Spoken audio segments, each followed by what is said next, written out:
Test कैसा था? हैं? आप चेक कर ली होंगे आप। नहीं, अभी थोड़ा सा समय दो। मैं बाबा धाम गया हुआ था। प्रसाद अच्छा, प्रसाद ले आएंगे। तुम गई हो जी बाबा धाम? यस यार वहाँ सब कुछ सही है, खाने की व्यवस्था गड़बड़ है, लेकिन थोड़ा सा काम करना पड़ेगा उनको खाने से। सब देखो तो भात दाल तरकारी खिलाने खिलाने लग जाता है यार। हैं? यहाँ यही होता है सर, सब जगह। उनका भाई थोड़ा कुछ और भी खिलाओ यार, बिल्कुल कंटास के 2 दिन में।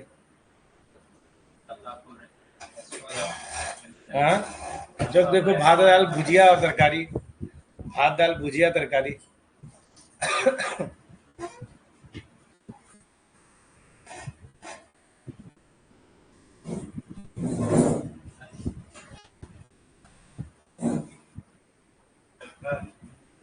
तरकारी सब्जी ना, ये यहाँ यही बोलते हैं तरकारी। तरकारी नहीं होता है। तो तड़कारी, तरकारी तड़कारी, तरकारी तरकारी या तड़कारी? तरकारी र सॉरी सॉरी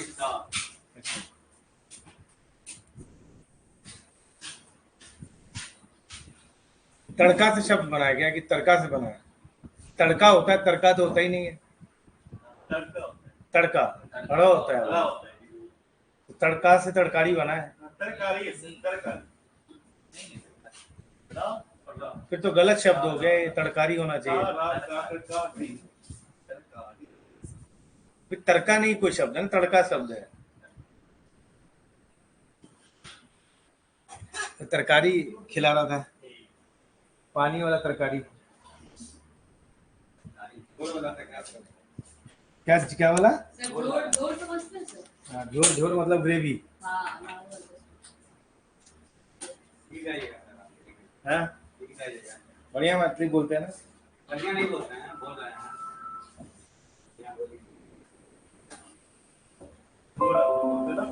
झोर झोर,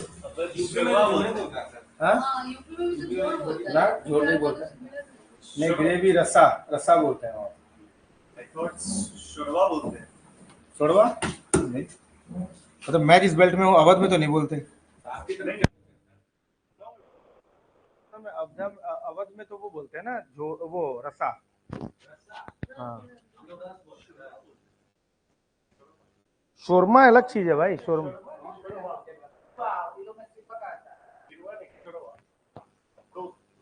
अच्छा,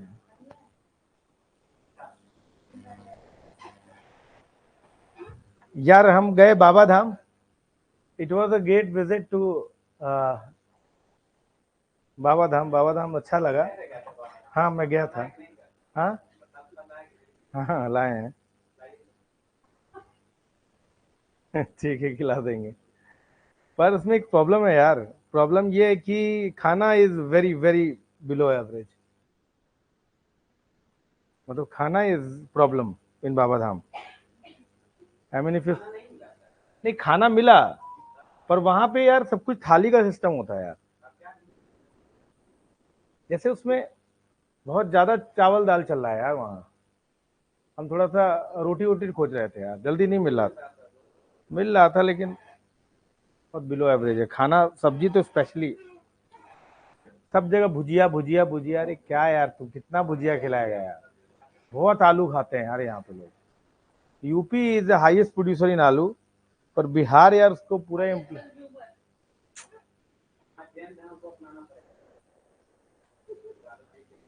जब देखो जिसको देखो इतना तला भुना। एक जगह गए, अरे उसका एक बासुकी नाथ करके एक जगह है, वो 50 किलोमीटर दूर है। अब यार वहां गए तो एक अलग ही सिस्टम चल रहा है यार। वहां पे दे रहे हैं तो खाने में 4 तरह का तरकारी दे दिए। तरकारी सब्जी होता है, कोई कोई तरकारी होता है। तरकारी तो हिंदी में भी लिखाता है।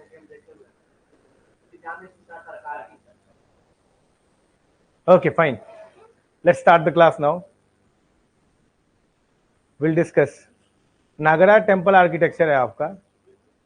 जो देवघर का जो मेन टेम्पल है बाबा वैद्यनाथ का, that is of Nagara, but very old Nagara temple architecture, बहुत ओल्ड है. No external carving, no internal carving. Architecturally it is not very rich. Baba Vaidyanath का जो आपका टेम्पल है कहाँ, वो बहुत ही पुराना आर्किटेक्चर है और architecturally very very poor. Architecture नाम में कुछ किया ही ना उन्होंने. उसमें उन्होंने बस सिंपल सा एक टेम्पल, शिखरा है, और शिखरा पे बीच बीच पर उन्होंने क्या किया है, ऊपर चढ़ने का जगह बनाया है. हाँ, वो कुछ गठबंधन कराते हैं. तो architecturally it is basically a Nagara temple architecture, but कोई मार्बल वर्क नहीं. मुझे लगता है कई सालों से उसमें कोई बदलाव नहीं आया है, तो वो चीज दिखाया है. The temple complex is quite a big temple complex, but they need to do some renovation from outside, at least do some marble work, do some petra dora, तो थोड़ा अच्छा लगता, थोड़ा सा उसमें और ब्यूटी आता. थोड़ा सा आप रेड सैंडस्टोन या चुनार से कहीं पर सैंडस्टोन ले आते, थोड़ा सा अच्छा लगता है. क्यों? खैर, a very good morning to everyone. I hope you all are fit and fine. So could you please tell me how was your test? कैसा रहा आपका टेस्ट? कैसा रहा आपका? Have you appeared in test? कैसा रहा? How, what was the paper all about? कोई ऐसा था जो सिलेबस से बाहर से था?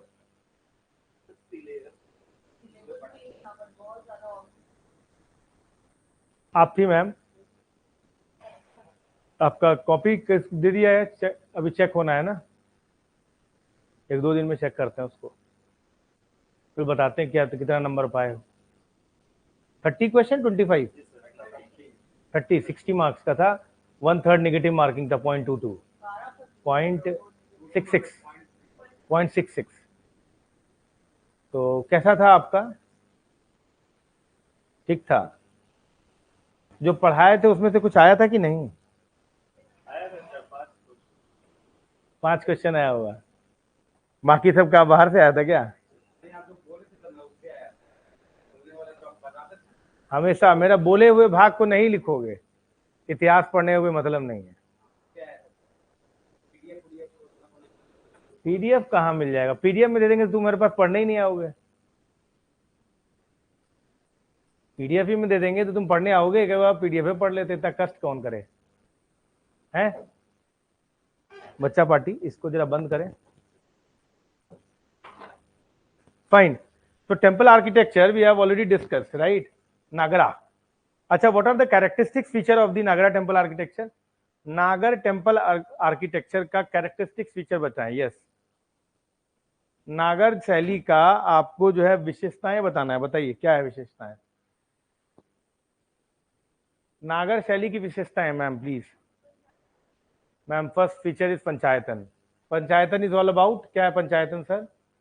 हाँ सर, एक मिनट मैम. सर आप, हाँ नहीं सर, वो जप्ती है. पंचायतन क्या है मैम? अच्छा, जो देवघर का टेम्पल है, देवगढ़ नहीं, देवघर जो आपके जसीडी वाला है, वो पंचायतन स्टाइल है? हाँ हाँ है, पंचायतन स्टाइल है. ठीक है. और कुछ पंचायतन में 4 सब्सिडरी शाइन होते हैं, बीच में एक सेंटर साइन होता है. अच्छा, और क्या है फीचर नागर शैली का? इसमें देख के बता रहा हूं, कोई भी आपको जल्दी जलाश्रय का स्रोत नहीं मिलेगा. नागर शैली में जलाश्रय का स्रोत नहीं मिलता है, जबकि मतलब आपका होता है जो पॉन्ड होता है या वाटर रिजर्वायर जल्दी नहीं मिलेगा, जबकि साउथ इंडियन टेम्पल आर्किटेक्चर में रिजर्वायर मिलना ही मिलना है, तय है. अच्छा, और क्या है? दक्षिणा पथ मिलेगा आपको. साउथ इंडिया में ही मिलता है, पर नॉर्थ इंडिया में कैरेक्टरिस्टिक फीचर है. और क्या है? और क्या है?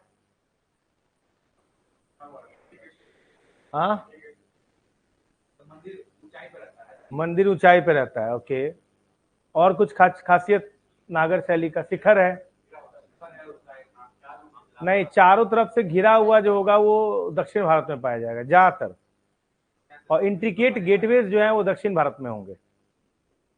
जो गेटवेज, जो गोपुरम जिसको कहते हैं, वो दक्षिण भारत के द्रविड़ शैली में है, समझे सर?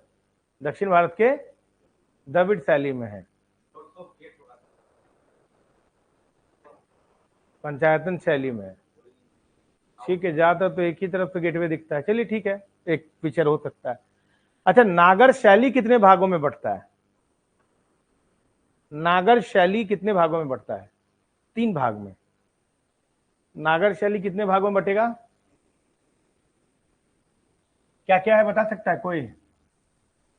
नागर टेम्पल आर्किटेक्चर या नागर मंदिर की शैली जो है वो 3 भागों में बढ़ता है। पहला क्या है? पहला है ओडिशा सब स्कूल। दूसरा क्या है? दूसरा क्या है? खजुराहो। और तीसरा क्या है? वल्लभी। नहीं, 3 तरह की शैलियां हैं, 3 शैलियों में नजर आएगा। पहला क्या है? ओडिशा, दूसरा खजुराहो और तीसरा वल्लभी। नहीं मैम, ओडिशा सब स्कूल है। जैसे होता है ना कि ओडिशा में भी पाया जा रहा है, पर वो एक अलग भाग है। तीनों जगह तीन तरह से तीनों जगह पर नागर शैली ही है, पर 3 विभिन्न शैलियां हैं। ओडिशा में थोड़ा अलग है, खजुराहो में थोड़ा अलग है, थोड़ा स्टाइल में डिफरेंस है, इसीलिए उन्होंने 3 सब स्कूल्स बना दिए हैं। सर कैसे पता चलेगा कैसे अलग अलग क्या है? उड़ीसा में जब आप जाएंगे, मैं आपको अभी दिखाता हूं, आप टेंशन ना लें। उड़ीसा में जाएंगे तो शिखर नहीं बोलेंगे वहां पर उसका नाम रख दिया जाएगा द्योल। अरे सनी देओल वाला नहीं, DEUL वाला, DEOL वाला नहीं। इसको क्या बोलेंगे? द्वेल, द्योल। शिखर को क्या बोलेंगे? द्योल। समझे बात होगी नहीं? आपको कौन कौन से मंदिर उड़ीसा सब स्कूल में आएंगे? एक तो जगन्नाथ टेम्पल, दूसरा जगन्नाथपुरी वही है, दूसरा है कोणार्क टेम्पल, कोणार्क का सन टेम्पल। समझे बात है कि नहीं? एक बार यूपीएससी ने गजब कर दिया सर, नहीं जगन्नाथ पे नहीं है, सन टेम्पल कोणार्क का ये। इसके बाद एक टेम्पल और है लिंगराजा, लिंगराजा। 3 टेम्पल्स आ जाते हैं इसके अंदर। कौन कौन से हो गए? पहला क्या हो गया? Konark sun temple. एक बार यूपीएससी ने हद कर दिया, बोला भारत में सन टेम्पल कहां कहां कौन कौन से हैं, अब मैच दी फॉलोइंग में डाल दिया। भाई साहब जान निकल गया बच्चों का। एक मोढेरा का भी सन टेम्पल है, कोणार्क में भी सन टेम्पल है, जम्मू कश्मीर में भी सन टेम्पल है। हद कर दिया, खाली सन टेम्पल है और बोला ये इसको क्या बोलते हैं, इसको क्या बोलते हैं, हालत टाइट कर दिया बिल्कुल। कौन सी जगह पर है? पहला हो गया कोणार्क सन टेम्पल। दूसरा क्या है? जगन्नाथ टेम्पल। ये तो इसका स्पेशल सिग्निफिकेंस है, 4 धामों में एक धाम भी है, पुरी में है ये। पुरी नहीं आता 4 धाम में क्या? हरिद्वार आता है क्या? बकलोल। केदारनाथ बद्रीनाथ पहला है, पुरी दूसरा है, तीसरा तुम्हारा द्वारका है और चौथा रामेश्वरम है। 4 ही है। पूरी 4 धामों में से एक है भाई साहब, क्या बात कर रहे हो? और तुम ज्योतिर्लिंग कैसे बोल दोगे जगन्नाथ को? गलत, ज्योतिर्लिंग में नहीं है ना। ज्योतिर्लिंग में आपके बाबा वैद्यनाथ है, वो ज्योतिर्लिंग है, उसका स्पेशल सिग्निफिकेंस है। आप लोगों को, बहुत लोगों को पता भी नहीं है, जाने वाले लोगों को। आज लोग दारू पी रहे हैं यार, क्या आदमी है यार, क्या लोग है यार। ज्योतिर्लिंग तुम आ रहे हो, आप मदिरा सेवन कर रहे हो। बोले तो बोला कि नहीं, बोले तो बोले कि भगवान शंकर खुद करते थे। अरे हम ही ज्ञान दे दिया। ठीक है, तो जगन्नाथ हो गया आपका टेम्पल पुरी वाला। सर 4 धामों में से एक धाम है ये, देखिए आपको याद करने का तरीका बता देते हैं। चारों धाम भारत के चारों कॉर्नर, जम्बू द्वीप के चारों कॉर्नर्स पर है। बात समझा कि नहीं? नॉर्थ ईस्ट साउथ वेस्ट, तो उस तरीके से बनाया गया वो। तीसरा क्या है? लिंग राजा टेम्पल भुवनेश्वर, लिंग राजा टेम्पल भुवनेश्वर का है। खजुराहो टेम्पल कॉम्प्लेक्स में क्या क्या, अभी मैं सबके बारे में बताऊंगा पहले हम लोग लिख लें। खजुराहो में क्या क्या टेम्पल है? खजुराहो में क्या क्या टेम्पल कॉम्प्लेक्स में आता है? खजुराहो में आपका आता है, एक है आपका टेम्पल यहां पर कंडरिया महादेव टेम्पल, कंडरिया महादेव।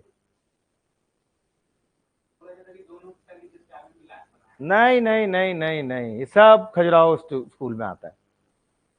कंडरिया महादेव के अलावा एक बहुत ही इंपॉर्टेंट टेम्पल है जो आपको पता होना चाहिए, उसका नाम है 64 Yogini. Very important, it was asked in UPSC. 64 Yogini, समझ में आ गया? हालांकि बहुत टेम्पल है, पूरा कॉम्प्लेक्स ही है टेम्पल का, सारे टेम्पल तो याद नहीं कर पाओगे, जो इंपॉर्टेंट है मैं बता देता हूं। तीसरा है आपका पार्श्वनाथ,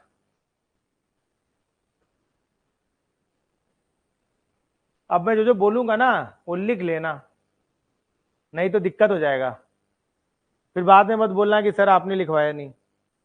पार्श्वनाथ, और वल्लाभी में क्या है? मुढेरा सन टेम्पल।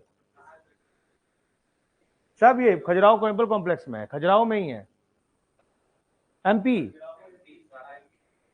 सारा एमपी में है। वल्लाभी गुजरात में है, सोलंकी।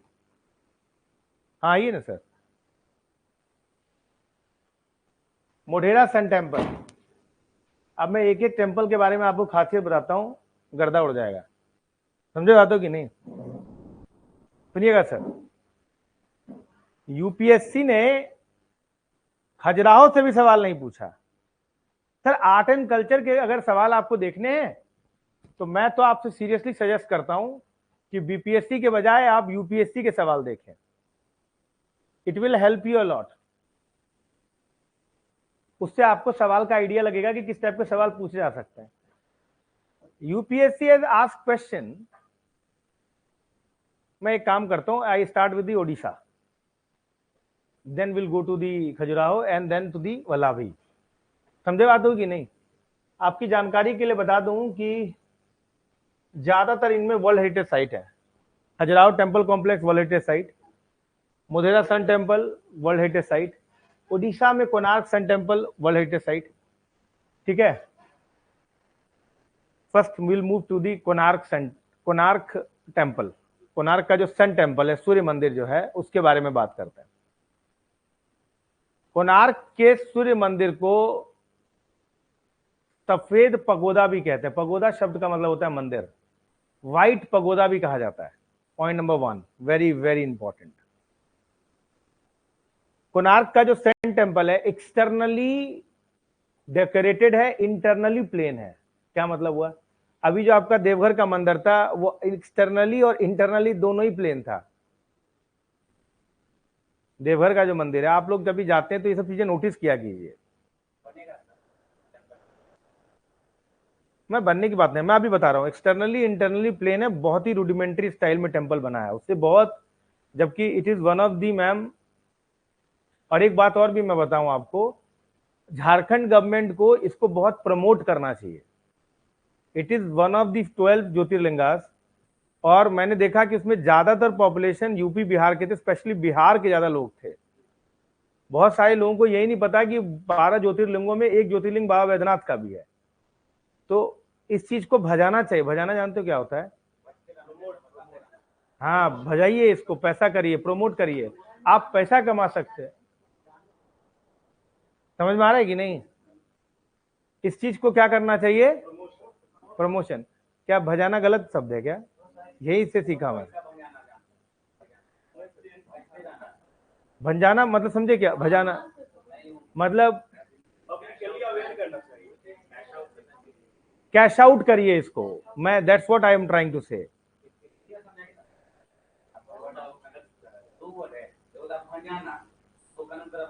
वही भंजाना क्यों कहते हैं, उसी चीज को कहा जाता है। दूसरा शब्द ये भी है, उसका मतलब यही होता है कि एक होता है कैश को आप चिल्लर में कन्वर्ट कर रहे हो, और दूसरा होता है आपका कि थोड़ा सा प्रमोट करिए और पैसा लाइए, ये भी भजाना ही होता है। ले आप कैसे भी आ रही हैं सर? हैं?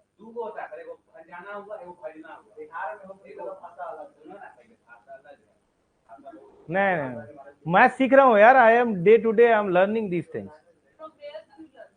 Ma'am I am talking to people ma'am, I am talking to people, I never use मतलब प्योर हिंदी, समझ में आ रहा है कि नहीं? तो I use to talk to the people, the paan वाला शॉप्स एंड द सब्जी वाला शॉप्स, तो they use to tell me a lot. तो मैं थोड़ा सा, मैं खुद ही सब्जी वब्जी खरीद रहा हूँ आजकल, ताकि I can connect to the people. If you want to connect to the people, go the way Buddha and Jain done. तो अगर मैं आपसे कनेक्ट ही नहीं हो पाऊंगा तो I won't be able to teach, तो इसीलिए मैं वो सीख रहा हूँ। हाँ यहाँ, हाँ दबा से ठेठ बिहारी बनना है। ओके, मैं बंगाल में था, आई लर्न बंगाली अलॉट, तो मैं जाता हूँ जहाँ तो वहाँ पे सीखता जरूर हूँ, घूमता मैं बहुत ज़्यादा हूँ क्योंकि मेरे को पढ़ाना होता है इधर। तो Konark is externally decorated, internally plain, मतलब बाह्य रूप से जो है उसमें बहुत ज्यादा जो है डेकोरेशन किया गया है, कई सारी मूर्ति कला देखने को मिलेगा, पर अंदर से वो नहीं दिखाई देगा, ये ध्यान रखिएगा। तो दूसरी बात, इसको क्या बोलते हैं? व्हाइट पगोदा बोलते हैं। तीसरी बात, इसके अंदर एक और खासियत है कि ये चूंकि सन गॉड है, सन को क्या बोलते हैं? आदित्य, रवि, भास्कर, दिवाकर, दिनकर, ये सब नाम है ना सन के। तो आदित्य द सन गॉड, वो उनका रथ जो है ना, रथ, और उनके जो घोड़े हैं रथ के, तो वो टेम्पल कुछ ऐसा नहीं है, वो रथ ही है वो टेम्पल। बात समझे कि नहीं?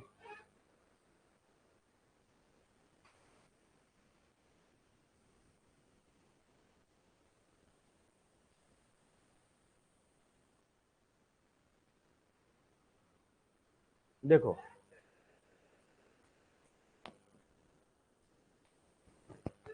दिखाई दे रहा है?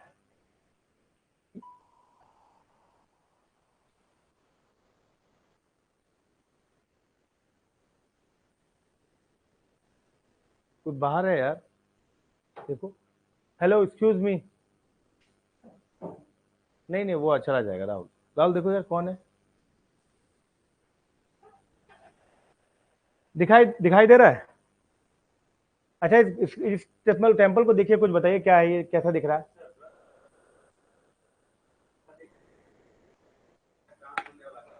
अरे वो तो छोड़ो ना यार, तुम टेम्पल आर्किटेक्चर देखो ना।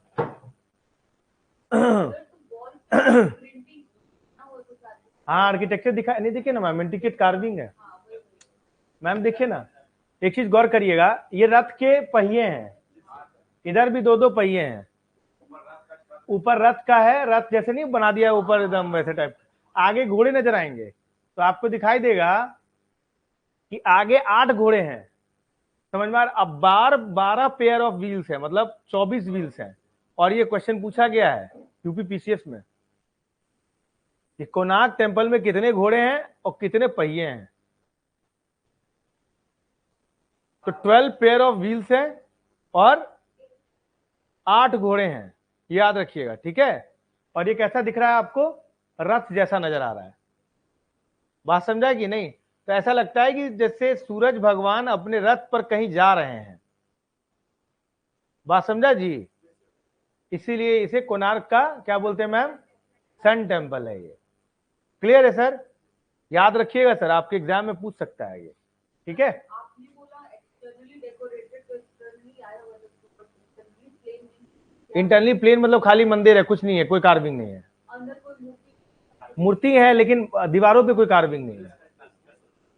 जैसे ये प्लेन है, कुछ के घर देखे अंदर से भी डेकोरेटेड रहता है।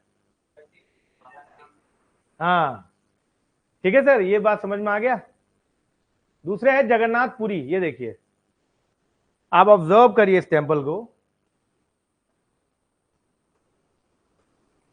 This is Deol shikhara, this is shikhara, इसको ये लोग क्या बोलते हैं? ड्योल, द्योल बोलते हैं, जिसको आप शिखरा बोलते हैं। उड़िया में इसको द्योल बोला जाता है। अच्छा, ये क्या है? This is अमालक, अमालका।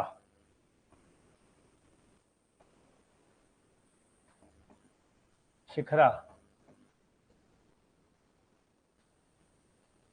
ये क्या है मैम? कलश। ये क्या है? गर्भगृहा।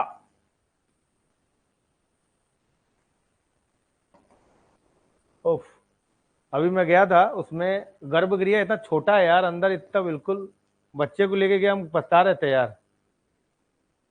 बच्चे को ले जाना is very dangerous inside the Baba Baidyanath Dham. Clear है ये चीज? ये क्लियर हो गया? ओके फाइन, समझ में आ गया मैम? सैंडस्टोन का बना हुआ है ये, पूरा सैंडस्टोन है। अच्छा मैम, अभी एक चीज दिखाता हूं मैं आपको। किसी को ये दिखाई दे रहा है कि ये ऊंचा है, इससे कोई था क्या अंदर? ये नीचे धसा हुआ है, उससे नीचे ये धसा हुआ है, ऐसा दिखाई दे रहा है? नहीं, सीढ़ी नुमा नहीं, ऐसे सीढ़ी नहीं, ये नहीं, ये सीढ़ी नहीं, ये सबसे ऊंचा, इससे हल्का नीचे, इससे हल्का नीचे, दिखाई दे रहा है बुर्बक? ये देख ना रहे, ये ऊंचा है, इससे कम ऊंचा, इससे और कम ऊंचा, इससे और कम ऊंचा। नहीं समझा? समझा? इसको क्या बोलते हैं? राठा। ये आपको यहाँ के भी कई टेम्पल से मिल जाएगा, राठा। अगर ऐसा 3 सीढ़ी बन गया तो उसको बोलेंगे त्रिराठा। 4 बन गए तो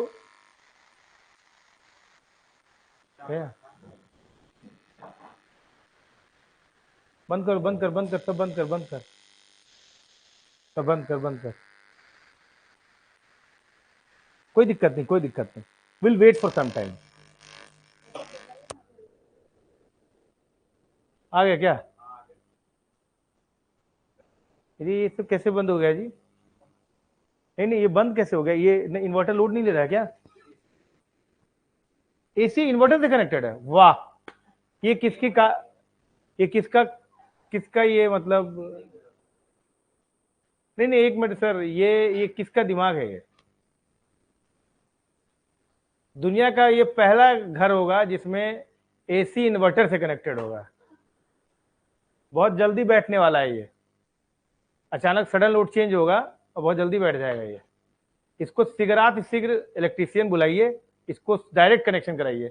इन्वर्टर वैसे एसी वैसे भी डायरेक्टली कनेक्टेड होता है एक्सटर्नल पावर से, समझे सर? ये काम जल्दी जल्दी कराइए, नहीं तो ये बंद हो जाएगा, फिर जो चल रहा है वो भी बंद हो जाएगा। थोड़ा सा रुक जाइए, इसको थोड़ा सा मैं कर दूं।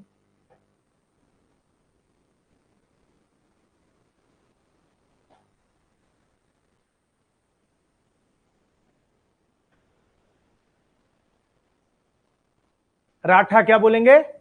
राठा। अगर 3 सीढ़ियां होंगी तो 4 सीढ़ियां, 4 राठा। 5 सीढ़ियां होंगी तो 5 राठा। याद रखिएगा सर। एक बार और दक्षिण भारत में आपको जो है ये राठा टर्म आएगा, वो राठा अलग होगा, ये राठा अलग है। बात बुझी जी? अच्छा, गर्भगृह, गर्भगृह जो है, गर्भगृह के सामने एक ओपन पेविलियन होता है जहां पे आंटी लोग चिट चैट करती है, गर्लफ्रेंड बॉयफ्रेंड मिलके बतियाते हैं, वो मंदिर जाते हैं बहाने से, मम्मी पापा को पता न चल जाए। हाँ भाई, सत्यम रॉय, वो डायरेक्ट पूछो ना डाउट यार। यहाँ पे टेस्ट का रिजल्ट बताएं सर, सत्यम रॉय बता देंगे। सत्यम रॉय कौन है भाई? अपना ऑफलाइन स्टूडेंट है क्या? ओके, ऑफलाइन है।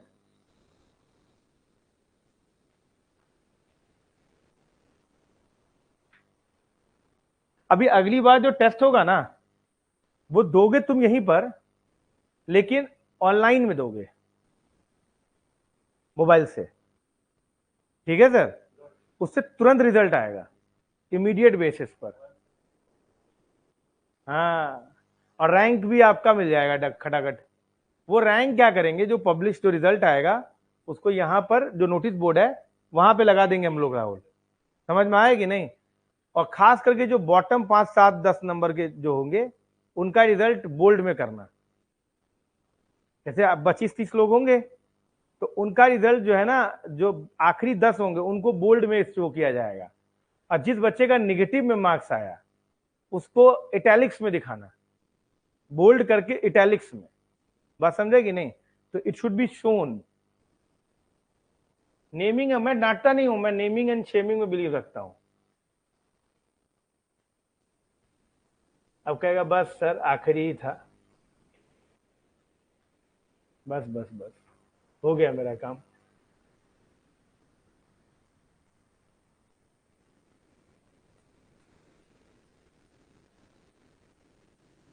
राटा समझ में आया जी?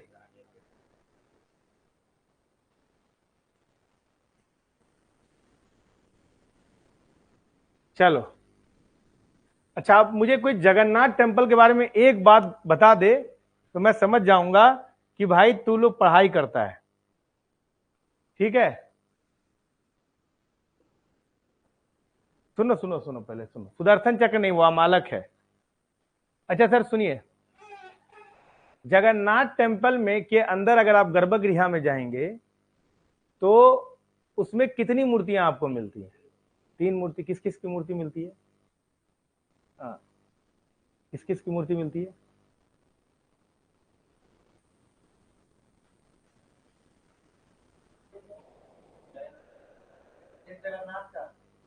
वाह, श्री राम जगन्नाथम, ये क्या हो गया? हे प्रभु श्री राम जगन्नाथम, ये क्या हो गया? जगन्नाथ और फीमेल डेटी है, एक फीमेल है और 2 मेल डेटी है। Very good. राम लक्ष्मण, अरे मैम आपने तो पूरा कॉन्सेप्ट। अच्छा, वो जगन्नाथ भगवान विष्णु है, भगवान राम है? पूरा नाम ही बदल दिया इन्होंने ना। ओके, विष्णु है, सुभद्रा है दूसरी, और तीसरे कौन है? तीसरे बलराम है। हाँ, अच्छा ठीक है, बलराम मान लिए। अच्छा, ये कौन से पत्थर के बने हुए हैं? वुड के बने हुए हैं, लकड़ी के बने हुए हैं। कौन से वुड के बने हुए हैं? चिंको ना। और कौन से, किसी को ऑप्शन? कौन सी लकड़ी के बने हुए? सर जी बहुत इंपॉर्टेंट सवाल है ये चूंकि लकड़ी के बने हुए हैं इसीलिए 12 साल में इसे बदला जाता है। नहीं, हृदय कृष्ण का। अच्छा, मुझे बस आर्किटेक्चर बताइए। मुझे आर्किटेक्चर पे ध्यान होता है, मेरा ध्यान मतलब उससे ज्यादा जो रहता है, भक्ति से ज्यादा आर्किटेक्चर पे। किसका बना हुआ है? नीम की लकड़ी का बना हुआ है, नीम की लकड़ी का बना हुआ है। 12 साल में इसको बदला जाता है। अच्छा, 12 नहीं, 12 साल में जब आपका जो होगा, जब बदला जाएगा तो एक पेड़ होता है जिसे एक सेक्रेट प्रीस्ट ही ग्रो करता है, उसी पेड़ पे जाकर उस पर मूर्ति बनाया जाता है, उसको रिप्लेस किया जाएगा। वो जो रिप्लेसमेंट होता है वही रथ यात्रा निकलती है 12 सालों पर। हर साल पे अमूमन निकलता है, पर रिप्लेसमेंट में जो 12 साल का जो नाबे खेरा फेस्टिवल कहते हैं उसको, वो रिप्लेसमेंट के लिए रथ यात्रा निकलती है। भारी भयंकर वाली रथ यात्रा नहीं निकलती है मैम, वो एक्चुअली आइडल ही चेंज हो रहे होते हैं। हर 12 साल में प्राण प्रतिष्ठान वगैरह किया जाता है वहां पर। बात समझा कि नहीं? बात बुझ गए? Very good. तो ये एक बहुत इंपॉर्टेंट बात है। सुभद्रा है। आप बताइएगा मेरे को तीनों कौन है, क्या कहानी है जगन्नाथ टेम्पल का। मैंने तो ये आपको आर्किटेक्चर बताया, आप मिथिकल कैरेक्टर के बारे में मुझे थोड़ा बताना कि ये क्या है, ये तीनों एक साथ क्यों हैं। ठीक है सर, बताएंगे? मैं मान लूं कि कल बता देंगे आप। चलिए आगे बढ़ते हैं। सबसे ज्यादा बेहतरीन टेम्पल माना जाता है इनमें से वो है लिंगराजा। उसे कहते हैं जेम ऑफ कलिंगा आर्किटेक्चर। ठीक है, सेम जैसे जगन्नाथ है वैसे लिंगराजा भी है। आगे बढ़ते हैं खजुराहो में, gem of Kalinga architecture. Khajuraho is a world heritage site, is a temple architecture. कभी मौका मिले तो आप जरूर जाएं सर वहाँ ट्रेन में इतना भीड़ रहता है, क्या होता है? खजुराहो रुकता है। सर, प्लीज जरूर जाइए। मैं आपसे एक और सजेस्ट करता हूं, अगर आपको कभी जाना हो तो आप डायरेक्ट खजुराहो मत जाइए। आप पहले ना, there is one place called Orchha,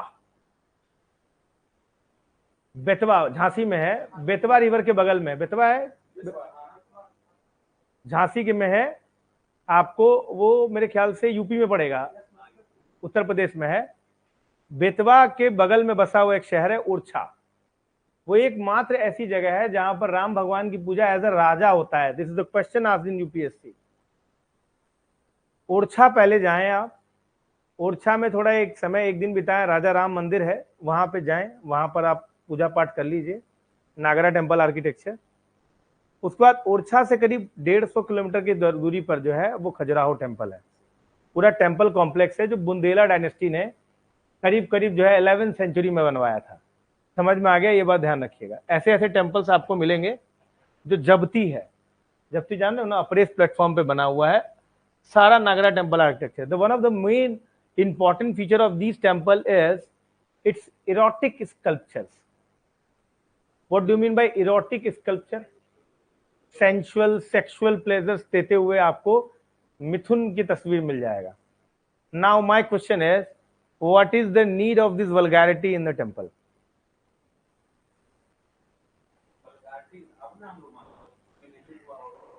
बहुत सारे, अच्छा मैं I change my term. What is the need of this sensual sexual postures outside the temple? Okay fine. और कुछ बता सकते हैं आप लोग? खजुराहो का मिथुन, मिथुन का देखा है आपने? डिफरेंट डिफरेंट पोस्टर नजर आता है, sexual posters. What is the need of this? why such a postures? Why such the sculptures has been made? Don't know. There are many clergy from non-Hindu community has also objected this thing. बहुत सारे ऐसे जो non Hindu section के लोग होते हैं वो कई बार इस चीज पर ऑब्जेक्ट भी करते हैं कि इस टाइप का टेम्पल आर्किटेक्चर किसी पूजा के गृह के बाहर इस टाइप का क्या पर्पस हुआ? आप मुझे बताएं कि क्या रीजन रहा होगा इसका। मैं आपको एक दिन का समय देता हूं, try to find these answer.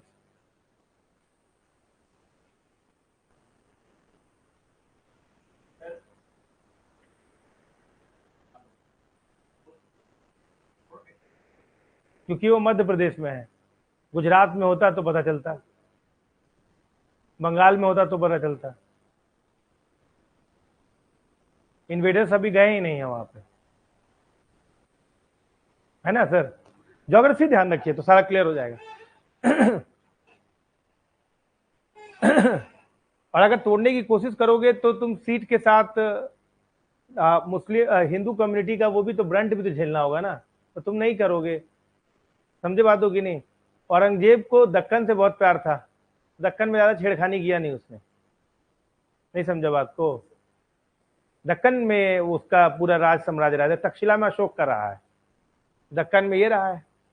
Okay fine, बताए सर, बताइए किसी के पास आंसर है इस चीज का? कभी देखा नहीं? कभी देखा मैंने जो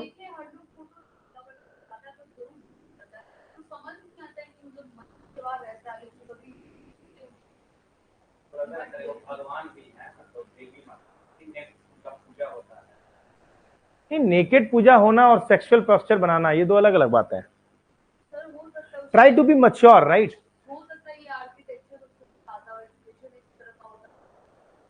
देखिए मैम,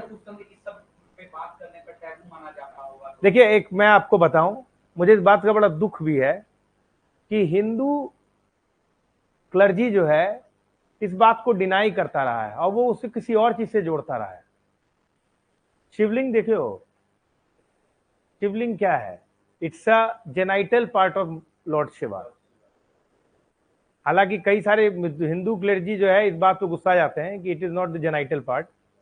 वो कुछ लोग बोलते हैं इट्स अ फ्लेम, फ्लेम पे कंसंट्रेशन। फालतू बात है यार ये। इसका मतलब you are ashamed of something. If you are hiding something or if you are changing the mythology of the thing, it means you are ashamed of something. There is nothing called ashamed of. It is purely a very very natural thing.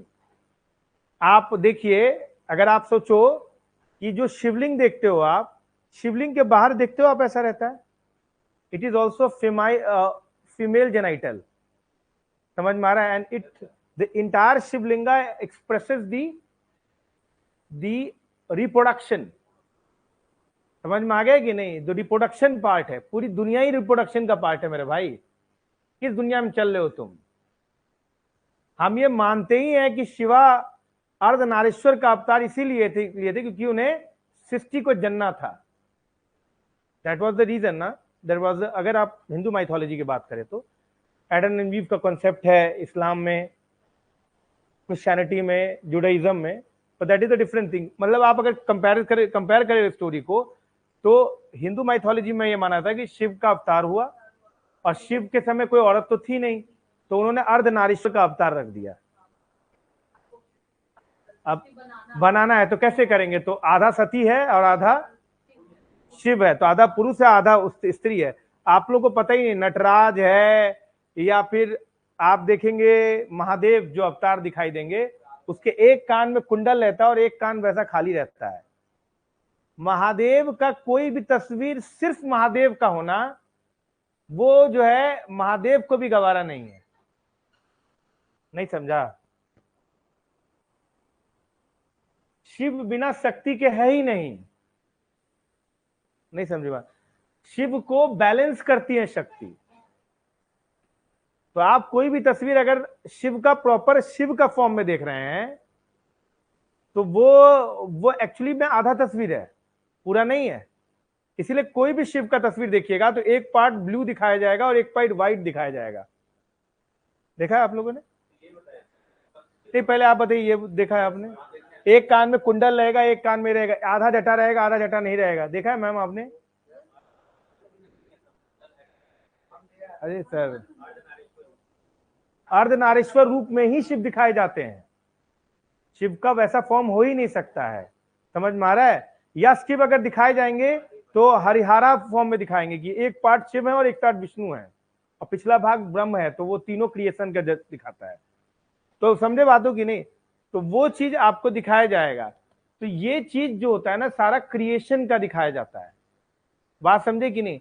और the sexual posture which has been shown in Khajuraho temple is basically represent the cosmic sex। समझ में आ गया है? समझे बातों की नहीं? That represent the progeny, that represent the fertility, that represent the origin of universe, that represent the origin of the entire human kind। तो वो उससे रिप्रेजेंट किया था। मैं चाहता हूं कि आप इस पे थोड़ी पढ़ाई करें, आप खुद से इस चीज को खोजें। अब be mature in that, try to learn something out of it. समझ में आ रहा है? इसे हंसी मजाक का पात्र ना बनाया ज्यादा बेहतर है। आप इसे सीखने की कुछ कोशिश कीजिए कि क्या दिखाने की कोशिश कर रहे हैं। आखिर मंदिर ऐसी जगह, अच्छा क्या कारण था कि मंदिर पे ही आपने बनाया? क्योंकि मंदिर was a place of learning. मंदिर जो था वो सीखने की जगह थी, पढ़ने की जगह थी, लोगों के सोशल इंटरेक्शन, ये वो जगह था जहां पर आप मैक्सिमम सोशल अटेंशन गैदर कर सकते थे। इसीलिए मंदिरों पर इसका निर्माण किया गया। बात समझे कि नहीं? तो it is something which we should proud upon. हम लोग इस पे थोड़ा सा प्राइड लें, हल्का सा। समझ में आ गया? और शिवलिंग वाकई में जेनाइटल ऑफ द शिवा है, वो प्रोक्रिएशन को रिप्रेजेंट करता है। बात समझे? आप कभी विष्णुपद मंदिर गए हैं क्या? गया वाला? Outside that Vishnupad Mandir there is a big lingam, completely 100% represented in the form of human genital, especially male genital। तुम देख के ही बता दोगे कि इसे मेल जेनाइटल। बात समझा कि नहीं? तो ये थोड़ा देखिए, इन चीजों को सीखिए। समझ में आ गया? ये चीज ध्यान रखिएगा। कंडरिया महादेव टेम्पल यही है। हम आर्किटेक्चर पे आते हैं। Coming back to architecture, architecture is जबती स्टाइल, पंचायतन, शिखरा, अमालक, बुंदेला डायनेस्टी ने बनवाया है। महादेव को रिप्रेजेंट करता है कंडरिया महादेव टेम्पल। समझ में आ गया आपको? बुंदेलाओं ने इसको बनवाया था, बुंदेला राजपूतों ने बनवाया था। Point number 1। दूसरा है 64 योगिनी मंदिर। क्या? बुंदेला डायनेस्टी ने 11वीं सदी में बनवाया था। कंडरिया महादेव टेम्पल जो है बहुत ही इंपॉर्टेंट टेम्पल है, बहुत महत्वपूर्ण टेम्पल है। नागर शैली में बनाया गया है, जबती है। लिखिए सर। मैं इसीलिए आपको लिखवाता नहीं हूं क्योंकि मैं आपका टाइम वेस्ट नहीं करना चाहता हूं। आप लोग खुद लिख लिया करो इस चीज को। समझे बात होगी नहीं? उतने में हम बहुत कुछ पढ़ा देंगे एक्स्ट्रा। थोड़ा सा लिखने का काम मैडम ना, जब आप रिकॉर्डिंग कर रहे हो तो सब देख लीजिएगा हल्का। रिकॉर्डेड तो है ही ना। अच्छा आगे बढ़े, आगे बढ़े। अगला सवाल है 64 योगिनी मंदिर। यूपीएससी ने पूछा कि 64 योगिनी मंदिर खजुराहो टेम्पल कॉम्प्लेक्स में। क्वेश्चन था, उत्तर सही, सही बात है। 64 योगिनी जो होती है, योगिनी जो होती हैं वो तांत्रिक वर्शिप को दिखाते हैं। बिल्कुल सही था। और एक तीसरा सवाल था जिन्होंने बाकी लोगों ने, बहुत सारे लोगों ने गलत कर दिया। कहा कि जो पुराना संसद भवन था वो 64 योगिनी से इंस्पायर्ड था। करीब करीब 80% बच्चों ने इसको गलत कर दिया। आंसर एकदम सही है। मैं आपसे रिक्वेस्ट करूंगा, प्लीज डू विजिट द 64 योगिनी मंदिर। प्लीज मोबाइल में देखिए जरा आप।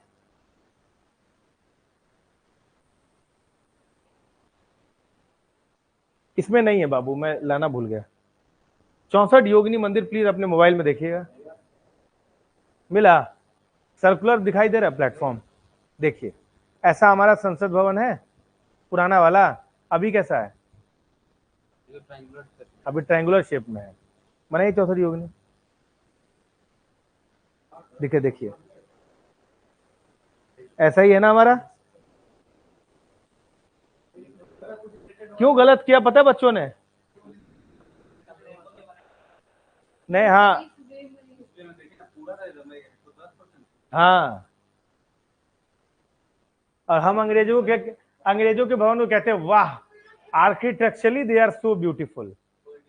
It shows the colonial mindset of the people, है ना मैम? देखा था आपने? क्वेश्चन देखा था मैम? कितने लोगों ने गलत किया था सवाल?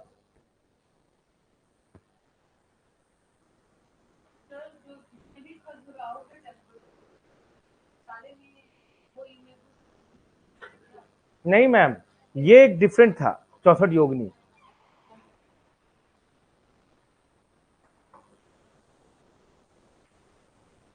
देखिए, मैं हमेशा ना आपको जो भी टॉपिक पढ़ाऊंगा ना, मुझे क्वेश्चन कंठस्थ है।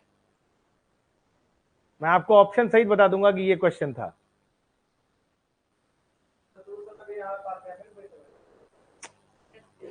मंदिर था वो, उससे इंस्पायर्ड होकर पार्लियामेंट बनाया गया था। हाँ, कितना महान है। पता है कुछ लोग क्या बोल रहे थे? कितना भी कर लो, नया जो संसद, हाँ कंपेयर किया है ना, नया कुछ लोग क्या बोलते हैं कि नया संसद भवन में वो बात नहीं है जो पुराने वाले में है। Architecturally they are more, the old parliament is more beautiful than the new building. अरे बेवकूफ इंसान।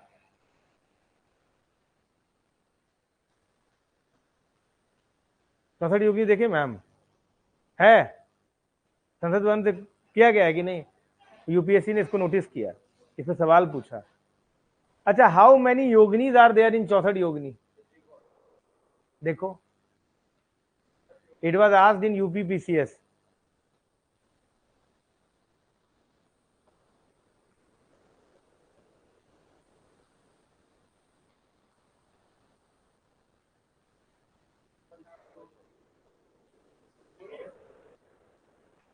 देख के बताइएगा। There are 2 64 योगिनीज, there are 2 64 योगिनीज। 64 तो 64 होगा, तो सवाल बदला है तो कुछ तो मतलब होगा। आप मुझे देख के बताइएगा, there are 2 64 Yoginis, demi goddess, 64 demi goddess ने लिया था। आप फिर भी बताइएगा मुझे, अभी अभी रहने दीजिए। हाँ,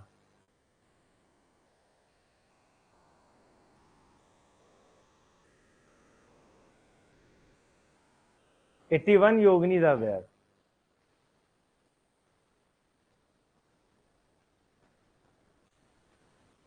बात समझा?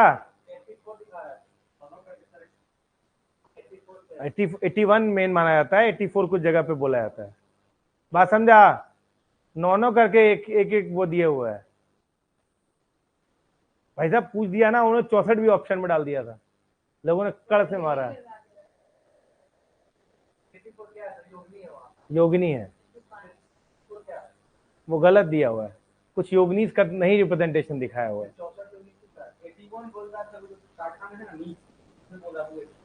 हाँ, तो आपको टोटल योगनीज पूछा है ना उन्होंने। बात समझा कि नहीं?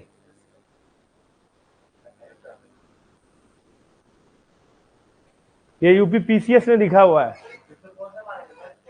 81। जब आपसे डेडिकेटेड पूछ देना तो वो आपसे ये जानना चाह रहे हैं कि आपको पता है कि नहीं। नहीं समझा?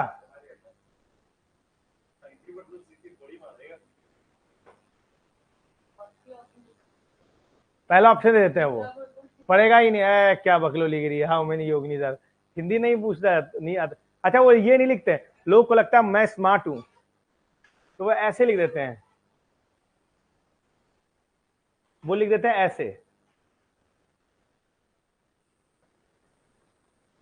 अगला वाला कहता है अरे मैं ही जानता हूं 64 का मतलब 64 है, और पहला ऑप्शन 64, दूसरा ऑप्शन तुम्हें लगेगा कि और कंफ्यूज कर दे 62, और फिर तीसरा देंगे वो 81। एकदम तड़ से मारेगा। अब एक तो मैं अच्छा, उनसे तुम डिस्कस करोगे ना तो तुमसे लड़ने लगेंगे वो। कैसे लड़ाई करेंगे? हाँ, बकलोल बना रहे हो क्या हमको? क्या रे, हिंदी नहीं आता है क्या तुमको? लड़ लेगा, समझा? बच्चा पार्टी समझा जी? 64 योगिनी, आगे बढ़ो। अम्मा मेरा किधर गया रे? हैं?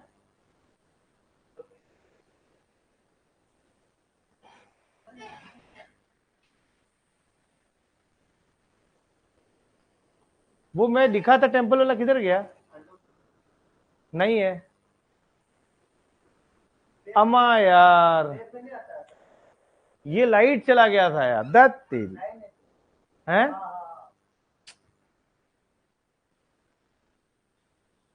नागरा,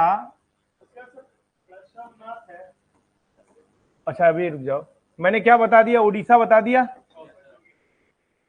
मैंने आपको, खजुराहो भी बताया, और तीसरा क्या है? मोधेरा, वल्लभी। ए बच्चा, खजुराहो। तीसरा है पार्श्वनाथ मंदिर। एक बार यूपीएससी ने क्वेश्चन पूछा, देखो क्वेश्चन के टर्म में पढ़ोगे ना ज्यादा समझ में आएगा। बोला कि Khajuraho temple complex is only having the Hindu temples. लोगों ने तड़ से मारा। तब यार ये भी कोई सवाल है क्या? है ये भी कोई सवाल है क्या? मंदिर है तो मंदिर हिंदुओं का है, चीर देंगे। अगर कोई दूसरा टेम्पल क्या बोलता है, दूध मांगोगे तो खीर देंगे, कश्मीर मांगोगे चीर देंगे, चिरिये देंगे। ऐसे नहीं, चीर नहीं देता, चिरिये देंगे। यहां पर सब में ये लगता है। मैं ये चीज पता चल गया, सत्तुआ, सत्तू, सतुआ।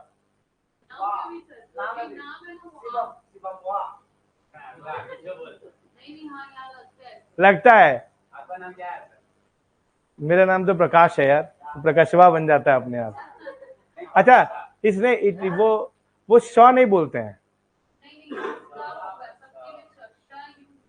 श बिल्कुल ही यूज नहीं करते ये लोग, सीता वाला स यूज करते हैं। जैसे प्रकाश बोलते हैं, प्रकाश नहीं, मैं आई हैव ऑब्जर्व दिस, मैंने ये बहुत लोगों से सुना है कि वो नाम को बिगाड़ देते हैं। शिल्पा, शिल्पा नहीं। और एक और भी, र और रॉ में बहुत दिक्कत है यार यहाँ पे, तो मैंने मुंह से कपड़ा होता है यहाँ पे, कपड़ा होता ही नहीं है। कपड़ा, कपड़ा होता है, कपड़ा, कपड़ा, यहाँ कपड़ा होता है, डायरेक्ट बोलता है सर, कपड़ा लपड़ा। कपड़ा बोलता ही नहीं है यहाँ पर। हमारी हिंदी भी खराब हो जाएगी पूरी तरीके से, इसीलिए मैं सीखता हूँ पर इतना ज्यादा खराब नहीं भाई, बहुत ही खराब है यहाँ हिंदी। मैम मैं कहता हूँ मैडम आप नॉर्मल बोलिए ना, मैं सर आप मैथिली बोलिए ना, क्या दिक्कत है आपको? आप मगही बोलिए, आप अपना लैंग्वेज बोलिए, भोजपुरी। सर क्या बात कर रहे हैं, मैं मैथिली मदर टंग है मेरा। मैं बता रहा हूँ ना, मैं मधुबनी वगैरह में जाता हूँ तो मैं मैथिली बोलता हूँ, तो सामने वाले को लगता है ना कि ये मेरे को ना डिटोरिए, मतलब वैसा, वो मतलब ऐसा गवार टाइप समझ रहा है, तो वो हिंदी में जवाब देगा। मैथिली मधुबनी, कोर मधुबनी बेल्ट की बात कर रहा हूं मैं। तो मैं जब मैथिली बोलता हूं, उनसे इंटरेक्ट करता हूं, तो वो मुझे क्या समझता है कि ये मुझे ना थोड़ा सा डिमीन समझ रहा है। अच्छा, पीपल टेक प्राइड की उनके बच्चे हिंदी बोलते हैं। अरे मूर्ख आदमी, Maithili is a constitutional language. Bengali कभी भी हिंदी बोलने में प्राइड फील नहीं करेगा, मराठी कभी भी हिंदी बोलने में प्राइड, मैं नहीं कह रहा हूं कि हिंदी मत बोलिए आप, but speak in your mother tongue यार। If you are speaking Magahi, speak in Magahi, other people will understand. वैसे भी आपकी हिंदी बहुत अच्छी नहीं है, आप लोगों में स्त्रीलिंग पुल्लिंग का कोई ज्ञान ही नहीं है,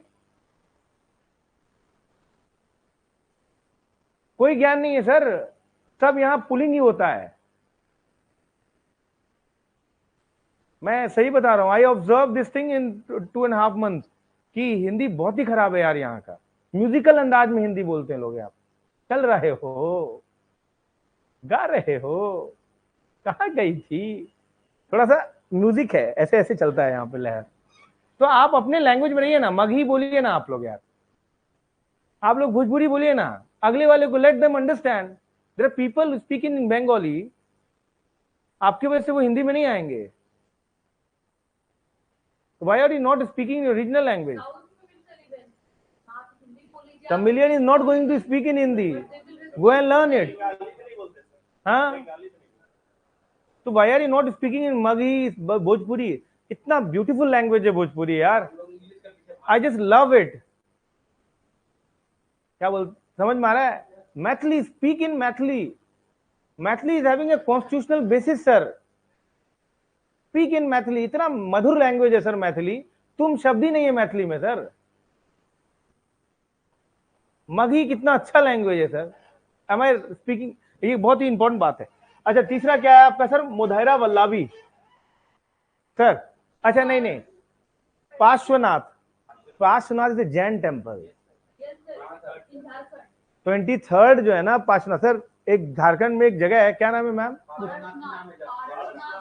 एक जगह और भी है झारखंड में जो बहुत famous sir. You are speaking sir, बीच में तो मत करिए, उठाइए, गलत।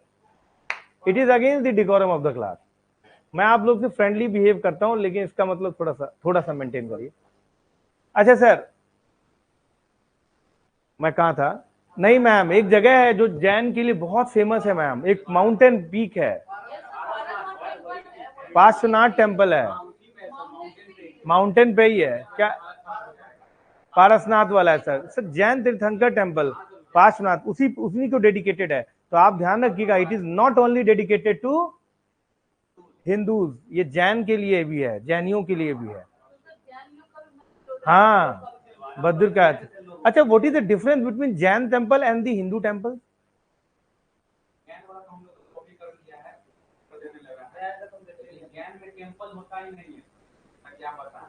नहीं देखो, जैन में दिगंबर बनाते हैं, सितंबर बनाते हैं, उसमें याद रखना जैन के जो टेम्पल्स होते हैं, ये एग्जाम में पूछा गया था, मेरे इंटरव्यू में पूछा था इन्होंने, तो ये आपको पता होना चाहिए। जैन जो टेम्पल है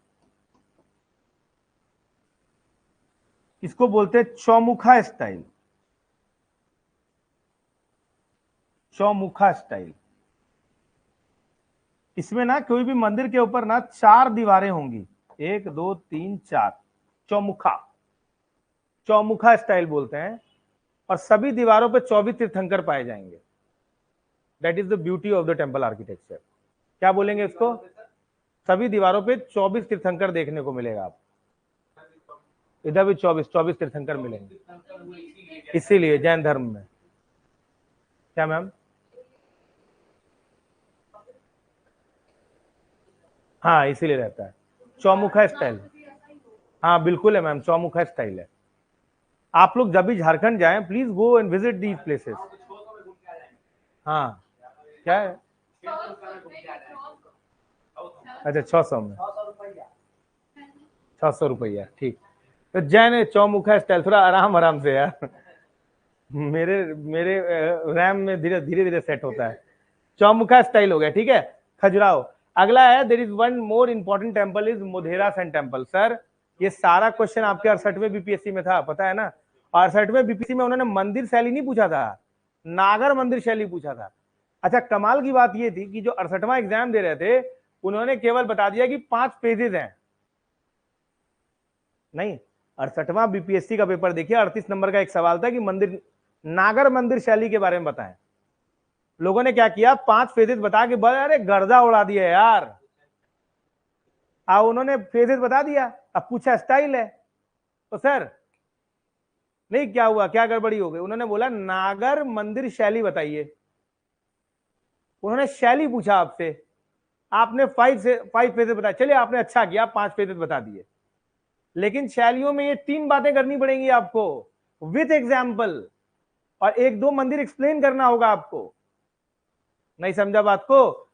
अच्छा, अगर वो आपसे टोटल टेम्पल आर्किटेक्चर पूछ देते तो समझ में आता कि हाँ भाई चलो थोड़ा थोड़ा बता दिया तीनों में। उन्होंने नागर में घुस गए वो आपके। अच्छा, अभी आप बताइए, दिमाग लगाइए, केवल आप ये लिखेंगे तो आंसर में नंबर मिलेगा? कभी नहीं मिलेगा, कतई नहीं मिलेगा। आपको यहाँ के मंदिर बताने होंगे, बिहार के महावीर मंदिर बताइए, बिहार के जो फेमस टेम्पल है उसको कोट कीजिए अंदर, तब जाकर मिलेगा। केवल यूपीएससी का गान बगाड़ने से कोई नंबर नहीं मिलना, आपको बीपीएससी में बिहार के एग्जाम्पल्स देने होते हैं। अगर आप कनेक्ट नहीं करेंगे, आप भूल जाइए आपको नंबर मिलने वाला है। यहां पर आपका पेपर ऐसे का आता है, आपने कुछ भी लिख दिया यूपीएससी के तरीके से, नंबर नहीं मिलेगा जब तक कि बिहार का एग्जाम्पल उसमें नहीं रहेगा। हर सवाल में बिहार का एग्जाम्पल होना चाहिए, तभी जाकर बीपीएससी क्लियर होगा। अदरवाइज आप भूल जाइए, आप डिस्टेंटली कितना भी अच्छा लिख के आएंगे, आपको नंबर नहीं मिल रहा है। यूपी पीसीएस में थोड़ा बहुत चल जाता है, बीपीएससी में नहीं चलता है। बीपीएससी में हर क्वेश्चन में बिहार का एग्जाम्पल होना चाहिए। बिहार के एग्जाम्पल आपको देने पड़ेंगे, महाबोधि टेम्पल कॉम्प्लेक्स का एग्जाम्पल देना पड़ेगा आपको, बात समझे कि नहीं। आपको विष्णुपद मंदिर का एग्जाम्पल देना पड़ेगा, जो फेमस मंदिर हैं, बात समझे कि नहीं? नहीं समझा? बात समझा क्या बोल रहा हूं? अच्छा, यहां पर है मोढेरा या वलाभी स्टाइल, ये कौन सा है सर?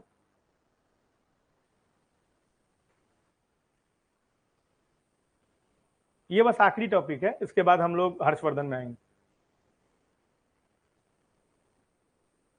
ये देखिए सर, आपने देखा होगा, पिक्चरों में देखा होगा, कहीं देखा होगा।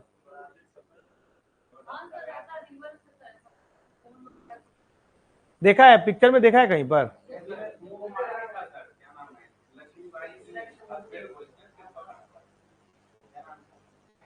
नहीं नहीं, पिक्चरों में देखे हो ये?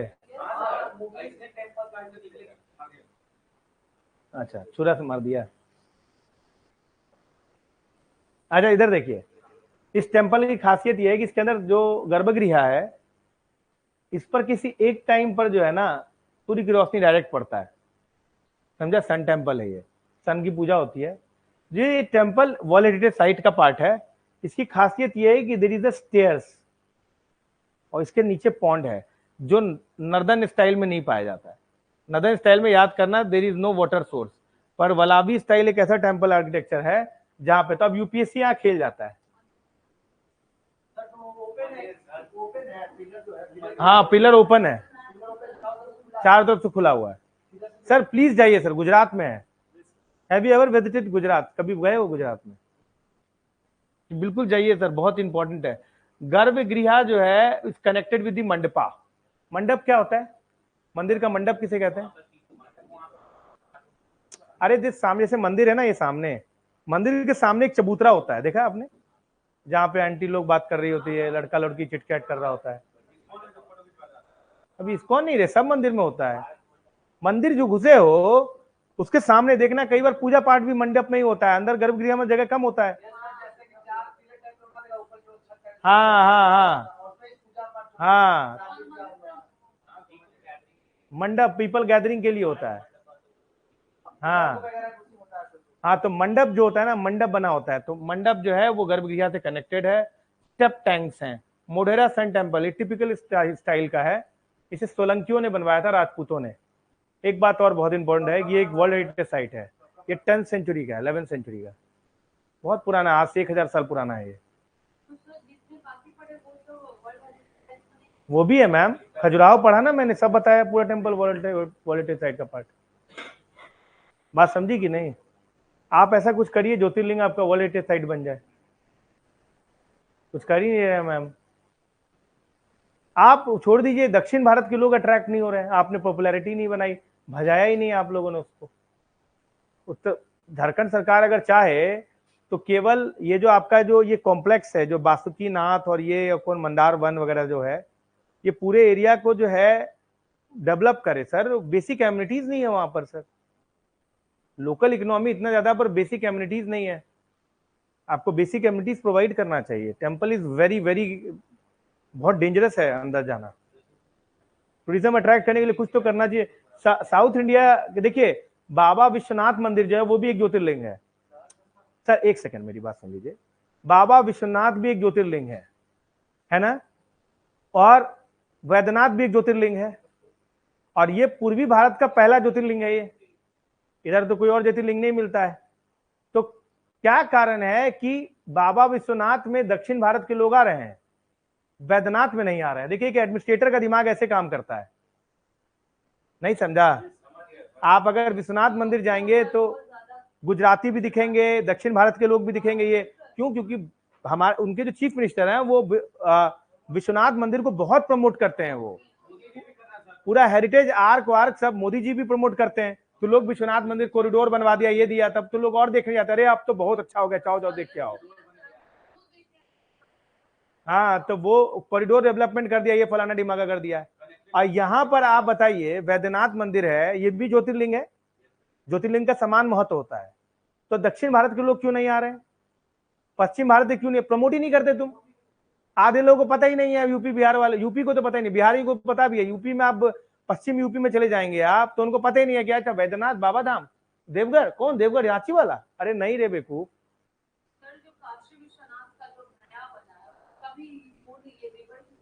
हाँ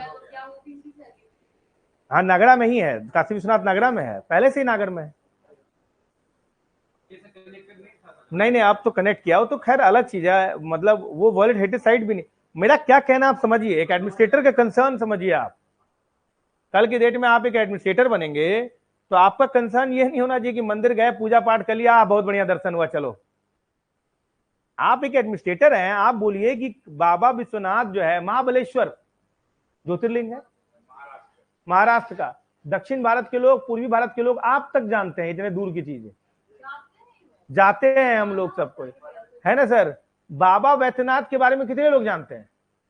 देवघर है, आप दक्षिण भारत चले जाइए, बोलिए एक देव, जो एजुकेटेड लोग जिन्होंने 12 ज्योतिर्लिंग याद होगा वो बता देंगे एक बार वैद्यनाथ भी एक ज्योतिर्लिंग है।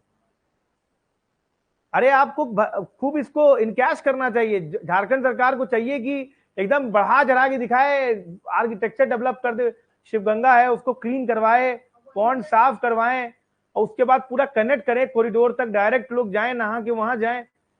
मेहनत करिए सर, टूरिज्म कैसे नहीं आएगा? पूरी इकोनॉमी काया पलट हो जाएगा वहां का। पूरा बनारस उसी की वजह से सेटल है, बाबा की नगरी है। नहीं समझे बात को? तो तुम्हारा वैद्यनाथ भी तो बाबा की नगरी है।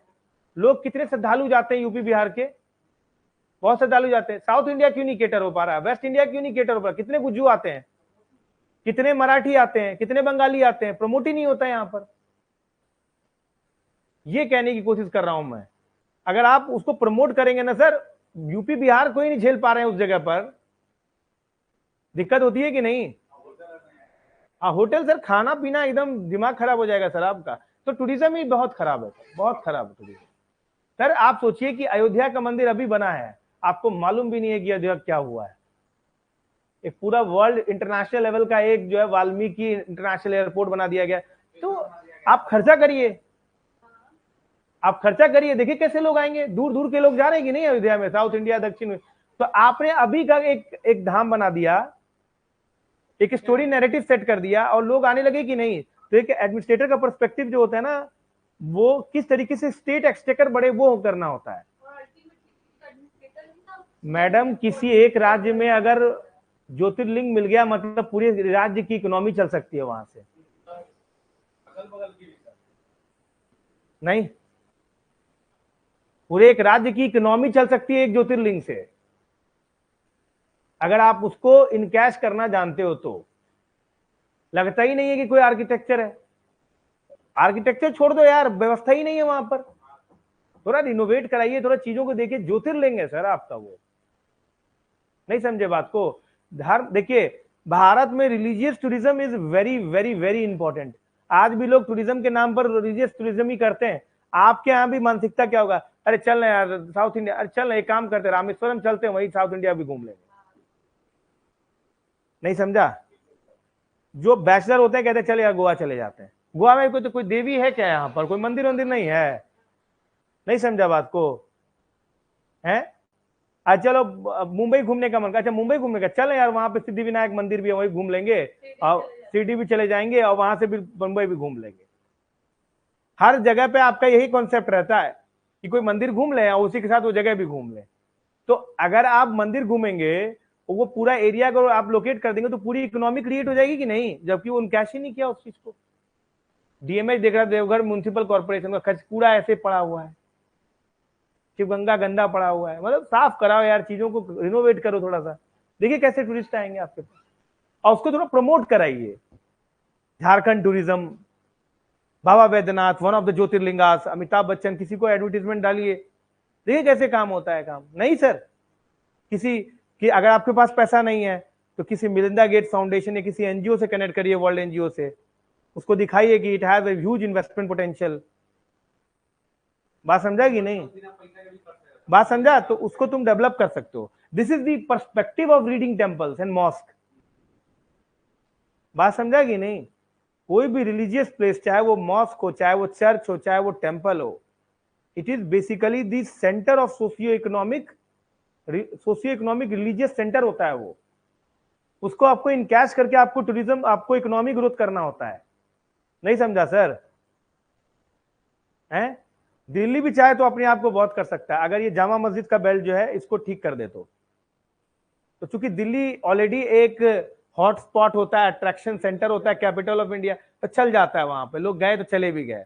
पर देवघर लोग नहीं जाएगा जल्दी जब तक कि आप उसको इनकैश नहीं करेंगे, जब तक कि आप उसको प्रमोट नहीं करेंगे। तेंदुलकर से एडवर्टीजमेंट करवाइए, ब्रांड एम्बेसडर बनाइए झारखंड का, उसको प्रमोट करिए, उठा के सबको दिखाइए, पूरा टीवी वीवी पाट दीजिए, पूरा आईपीएल में दिखा दीजिए, देखिए कैसे काम होता है। नहीं समझा सर। गुजरात गवर्नमेंट ने क्या किया है, आइए कभी रण पधारिए नहीं कहते हैं, अमिताभ बच्चन करता है, वैसा आप कुछ करिए। समझे बातों की नहीं। आई होप क्लियर है ये चीज। Now we are moving towards Harshavardhana.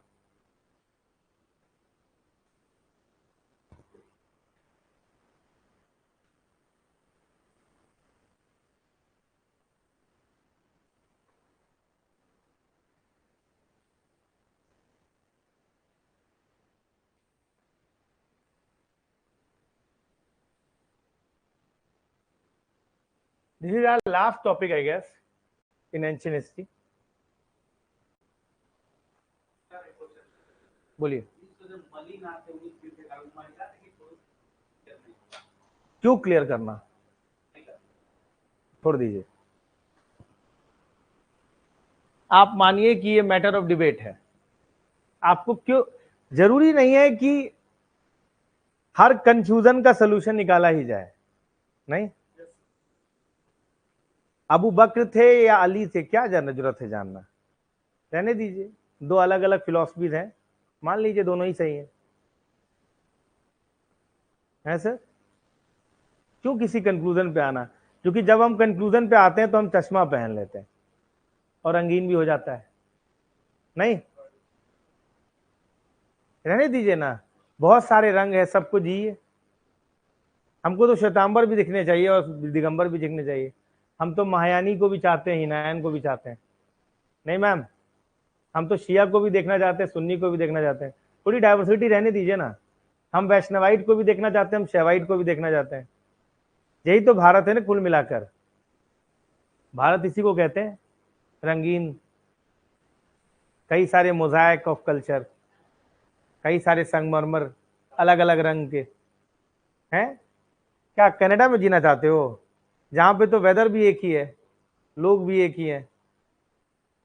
रहना चाहते हैं क्या? मजा ही नहीं आएगा आपको कनाडा में। क्या हमेशा ठंडा ठंडा ठंडा, यहाँ कितना एकदम टिपिकल गर्मी, एकदम टिपिकल ठंडा, टिपिकल बस मल्टी वेदर है यार। मजा आता है यार इंडिया में रहने में। पसीने में लू भी लगे, ठंडा भी लग जाए, बारिश में भीगे तो सर्दी भी हो जाए, सूखा मौसम भी हो, गीला मौसम भी। अरे अलग मजा है यार भारत का। मल्टी वेदर है सर, ये एंजॉय मल्टी वेदर। तभी तो आप आम खाते हैं, लीची खाते हैं sir?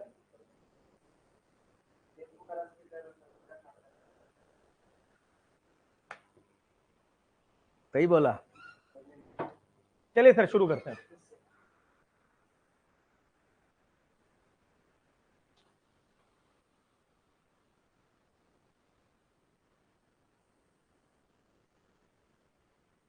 As usual I always started with the map. Map से ज्यादा क्लैरिटी आती है ना सर? क्या?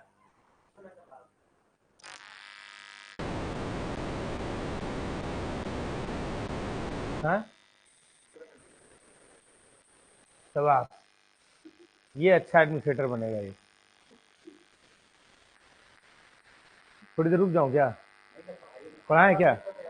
हाँ ठीक। मैडम गुप्ता। हाँ,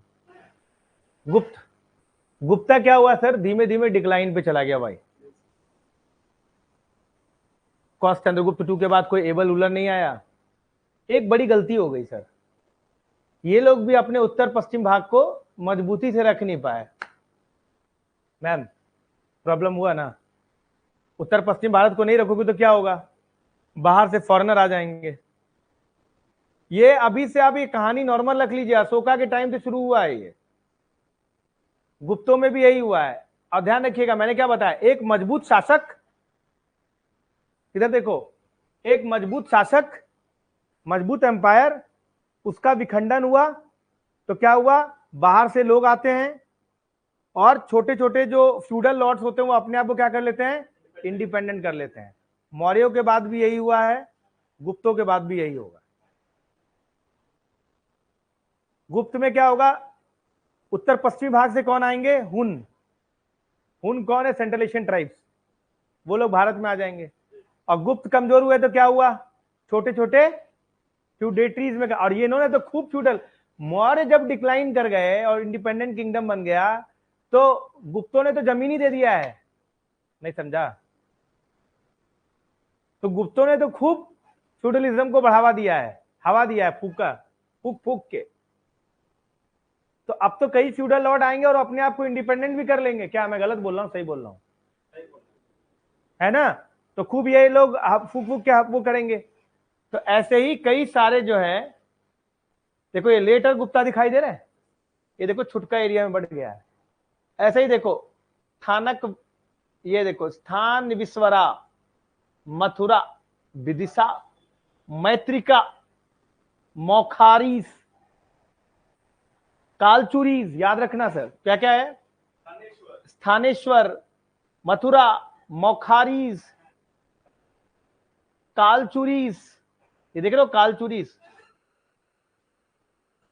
ये याद रखिएगा, मौखारीस, कालचुरीस, स्थानकवास, ये स्थानेश्वर, मैत्रिकास, गौड़, चालुक्यास, पल्लवास, चेरा एंड पांड्यास। और छोटा सा ग्रेटर गुप्तास बच गया, मतलब गुप्ता खत्म होने लगे। तो जैसे ही गुप्ता कमजोर हो गए तो क्या हुआ है, छोटे छोटे किंगडम बन गए। थानेश्वर, मैत्रिकास कौन है, ये सब बाहर से आए हुए लोग हैं, उनास। बात समझा कि नहीं? अब जरा गौर करो कि ये जो मौखारीज है, इन्होंने अपने आप को इंडिपेंडेंट किया, थानेश्वर ने भी अपने आप को इंपॉर्टेंट कर लिया, वो कर लिया, इंडिपेंडेंट कर लिया, गौड़ों ने भी अपने आप को इंडिपेंडेंट कर लिया, क्योंकि लेटर गुप्ता वीक है। Ma'am, are you able to connect? इसके बाद कालचुरीज ने अपने आप को इंडिपेंडेंट कर लिया, मैत्रिकास ने कर लिया, चालुक्यों ने कर लिया, पल्लवास ने कर लिया, चेर चोल पांड्यास तो पहले से ही थे।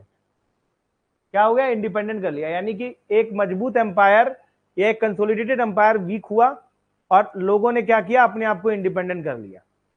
बात समझा कि नहीं?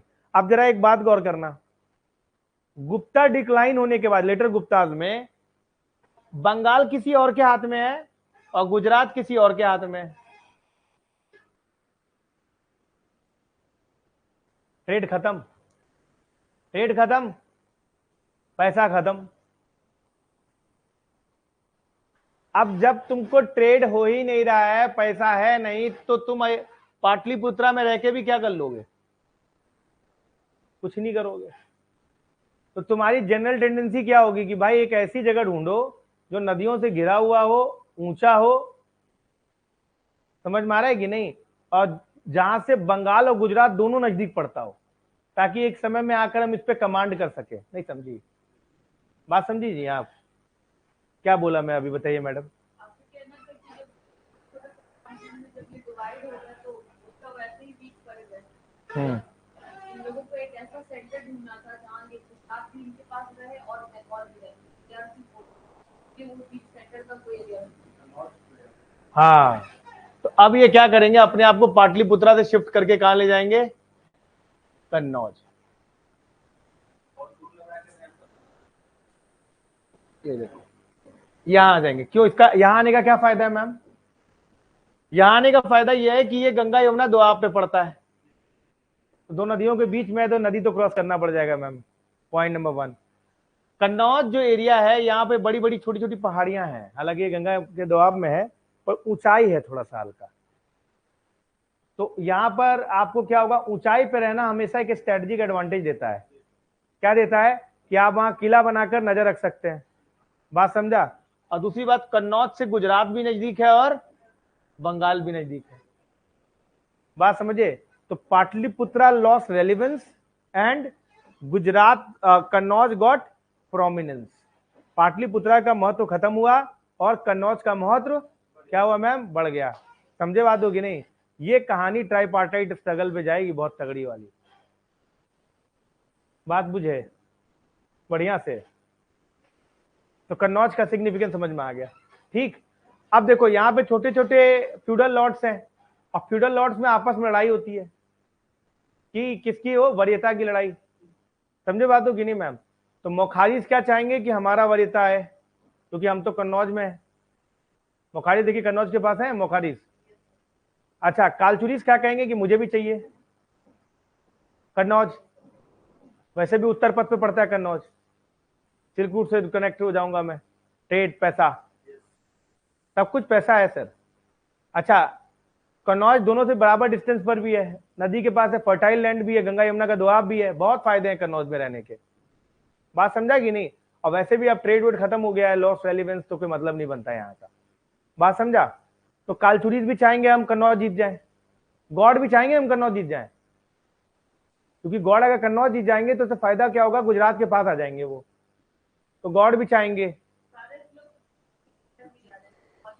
तो कन्नौज ही आ जाए। मैत्रिकास भी चाहेंगे हम कन्नौज आ जाए। बात समझेगी नहीं है बाबू? क्या नहीं? और थानेश्वर भी चाहेगा कि हम कन्नौज आ जाए, थानेश्वर शिफ्ट हो जाए हम। बात समझा कि नहीं? तो थानेश्वर के राजा का नाम था पुष्यभूति, पुष्यभूति वर्धन नाम था। उन्होंने डायनेस्टी के स्टैब्लिश किया, इसका नाम रखा गया पुष्यभूति डायनेस्टी, इसको वर्धन डायनेस्टी भी कहते हैं। समझे बातों की नहीं?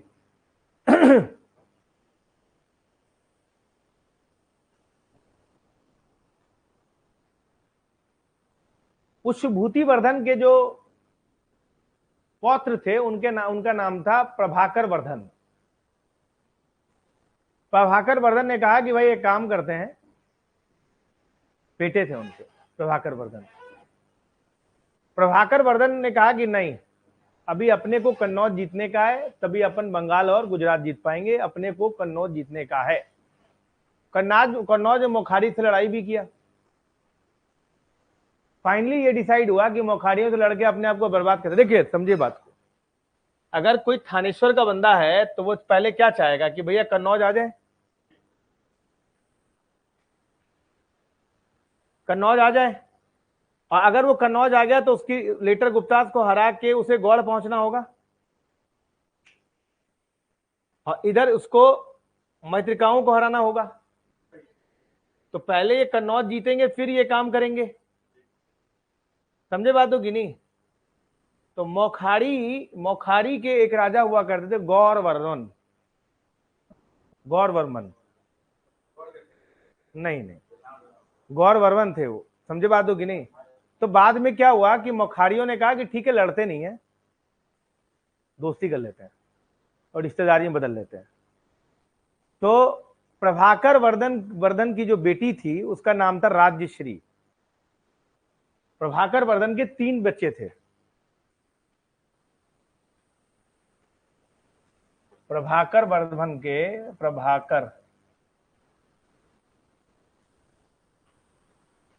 3 बच्चे थे। एक का नाम राज्यश्री, दूसरा नाम था राज्यवर्धन, और तीसरा क्या नाम था जी? हर्षवर्धन।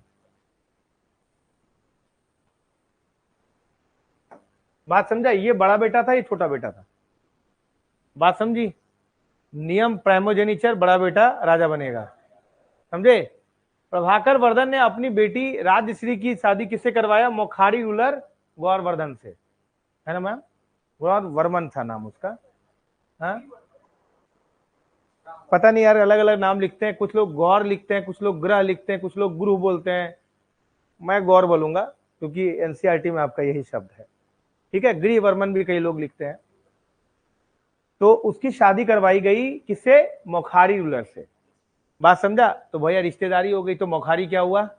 वो तो अपना हो गया, ठीक है। तो जब ये थानेश्वर से हम लोग कहाँ पहुंचे? मोखारी के पास। लेकिन मोखारी अभी अपना हुआ नहीं है, रिश्तेदारी चल रहा है पर अभी अपना हुआ नहीं है, यानी कि कन्नौज अभी भी अपना नहीं है। बात समझी मैम? अब देखो, जितना तुम एम्बिशियस हो उतने बाकी लोग भी हैं, तुम ही एक एम्बिशियस नहीं हो। तो तुम अगर कन्नौज जितना चाहोगे तो गौड़ भी बैठा नहीं रहेगा। गौड़ का तो मेन राजा ही था शशांक, और शशांक बहुत खतरनाक राजा था, समझे कि नहीं? उसने ठान रखा था कि भाई हम जो है बुद्धों का सर्वनाश कर देंगे और अपना क्या कर लेंगे सर? अपना राजस्व जो है, हाँ, इनका अटेंडेंस ले लो, बैठ जाइए। सुबह है, बुला के अटेंडेंस ले लो। समझे? तो इसके राजा कौन थे? शशांक। शशांक कह रहा है भाई हम कोई कम शक्तिशाली हैं, प्रभाकर वर्धन से तो ज्यादा ही शक्तिशाली हैं। लेकिन प्रभाकर वर्धन से डायरेक्ट लड़ाई करना तो अकलमंदी होगी नहीं। कुछ करते हैं, एक काम करते हैं कि फ्यूडेटरी बना लेते हैं, मतलब क्या बोलते हैं उसको यार, संगठन, मतलब एक नेक्सस क्रिएट करते हैं, एक ग्रुप बना लेते हैं। तो गौड़ ने क्या किया, इन कालचुरियों और इन मलवाओं को मिला लिया अपने पास, मलवा के राजा को और कालचुरियों को मिला लिया। बात समझा कि नहीं? क्या घेरते हैं इसको, समझे बात कि नहीं?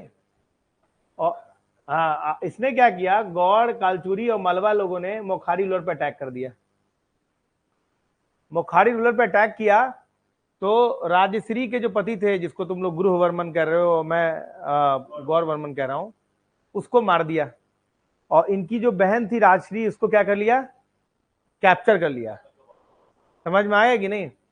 तो फिर गुस्सा आया किसको, राजवर्धन को गुस्सा आया, कहा यार ये तुमने कैसे कर लिया, मेरी बहन को तुमने कैप्चर कर लिया, मैं छोड़ूंगा नहीं, कचर दूंगा। राजवर्धन ने खूब लड़ाई लड़ी।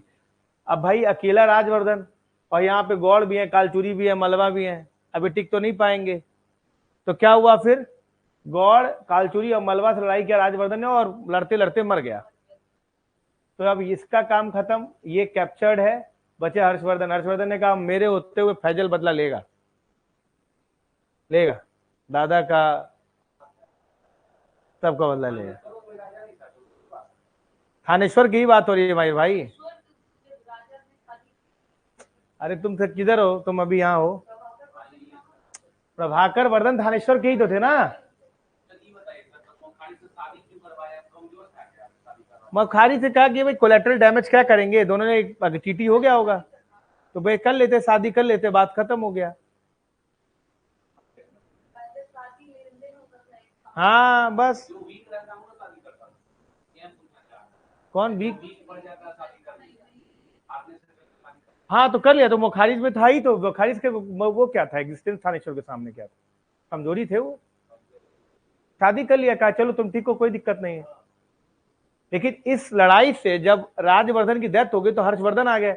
इससे एक फायदा क्या हुआ कि हर्षवर्धन ने मालवा के रूलर को हराया, कालचुरियों को भी हराया। तो कालचुरी ने कहा कि ठीक है हम आपकी डायनेस्टी से बाहर रहेंगे, हमको कोई मतलब नहीं है, और धीमे धीमे क्या किया, गौड़ों को भी हराया। बात समझे कि नहीं? शशांक को भी हटा दिया, गौड़ों को हटा दिया। तो हर्षवर्धन के टाइम में क्या फायदा हो गया इस लड़ाई से कि इनके सामने बंगाल मिल गया इनको। अब बंगाल में देखा बड़ा ट्रेड चल रहा है, नहीं समझा, ट्रेड चल रहा है, पैसा बहुत है बंगाल में, समझे? तो कहा कि यार अगर सामान उठा रहे बंगाल से और गुजरात भेज दे रहे तो पैसा तो बहुत कमा पड़े, पर ये मैत्रिकास पैसा ले रहे हैं, चुंगी, टैक्स टैक्स टैक्स देना पड़ रहा है। अगर ये मैत्रिकास को हरा दें तो काम बन जाए। तो यही हर्षवर्धन ने मैत्रिकाओं को भी हराया है। पंजाब पथ पर ही गया, यानी कि पूरा उत्तर पथ किसका हो गया, हर्षवर्धन का हो गया। बात समझा कि नहीं? अब सोचो हर्षवर्धन कितना पावरफुल होगा कि उसने गौड़ों को भी रिप्लेस किया है, मैत्रिकाओं को भी रिप्लेस किया है। समझे बात होगी नहीं, कितना पावरफुल होगा। अब उसको टेस्ट लग गया कि भाई बंगाल से उठाओ और गुजरात से बेचो सामान को, तब कोई टैक्स नहीं है। तो अब लालच को है ना, ग्रीड जो होता है वो ग्रीड को जन्म देता है, नहीं समझा? लालच लालच को जन्म देता है। अब वो क्या करेगा, नीचे जाते हैं, देखा नीचे कौन है, चालुक्या। चालुक्या पास ईस्टर्न कोस्ट भी है, वेस्टर्न कोस्ट भी है। बात समझा कि नहीं बाबू? बात समझा? तो इसकी तो भी क्या कहेगा कि हमको मजा आ जाएगा, तो पूरा ईस्ट वेस्ट दोनों कोस्ट से पूरा ट्रेड करेंगे, मजा करेंगे, बल्ले बल्ले, नहीं समझा? तो जब उसने ट्रेड शुरू, यहां पर जब उसने अटैक करना शुरू किया तो इतने पर चालुक्या के उस समय राजा हुआ करते थे पुलकेशिन II। बात समझा कि नहीं? पुलकेशिन II ने कहा बेटा रुक जाओ, ठहर जाओ, मैत्रिका और कालचुरी का और गौड़ों जैसा समझो मत अपने को, बहुतों को हिला रखा है, तभी हमने ईस्ट और वेस्ट को दोनों अपने अंदर रखा है। हल्के में ले लिए हो तुम बेटा, तुम हो गए हर्षवर्धन अपने समय के, समझे बात हो कि नहीं? आओ लड़ो। पुलकेशिन II की लड़ाई हर्षवर्धन से हुई और हर्षवर्धन हार गए हैं, हार गया सर। इसे सोचो कि तुम दक्षिण भारत में ये छोटा सा किंगडम जो है, इसको कितना पैसा दे रहा होगा। हारने का मतलब है कि आपके पास पैसा नहीं है, नहीं तो आप जो मटेरियल वेल्थ है उसको मिलिट्री स्ट्रेंथ में कन्वर्ट करेंगे ही करेंगे।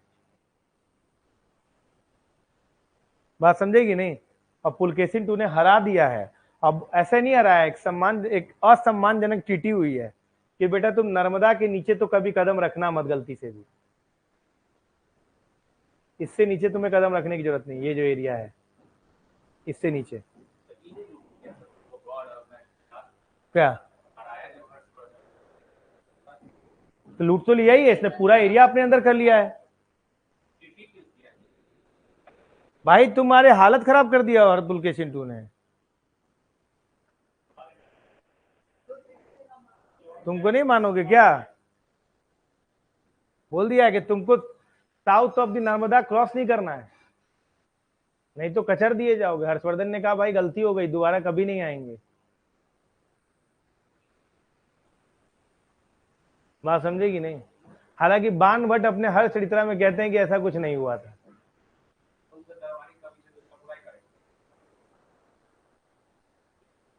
है ना सर? बहुत मॉडिफाई। हर्षवर्धन, हर्ष चरित्रा पढ़ेंगे आप बाण भट्ट का तो आपको लगेगा कि बाप रे, ऊपर भगवान नीचे जो है हर्षवर्धन ही है। इसीलिए किसी का अकाउंट पढ़ने का मन नहीं करता है मेरा। नहीं समझे बात को? जिक्र ही नहीं किया हर चरित्रा का। पुलकेशिन टू से लड़ाई में हार गए हैं।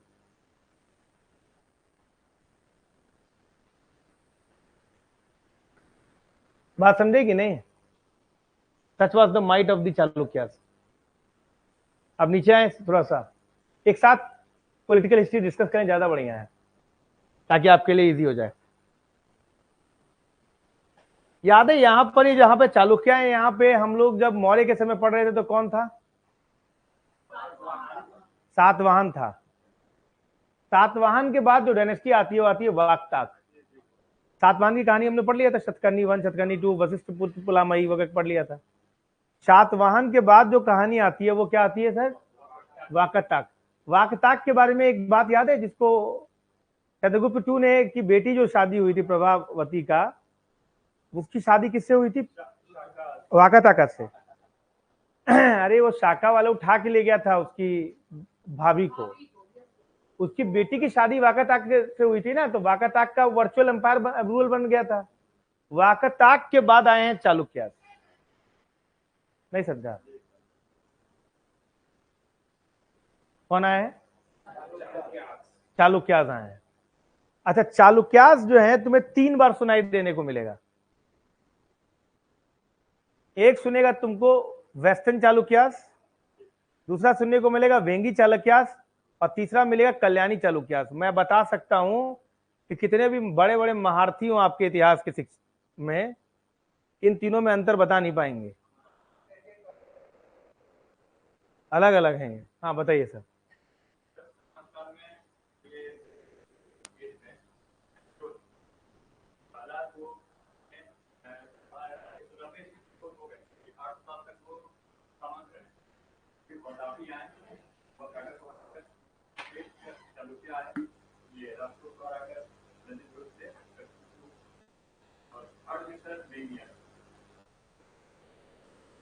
तुम ठीक जा रहे हो पर प्रॉपर नहीं है, मैं ऑर्गेनाइज कर देता हूं।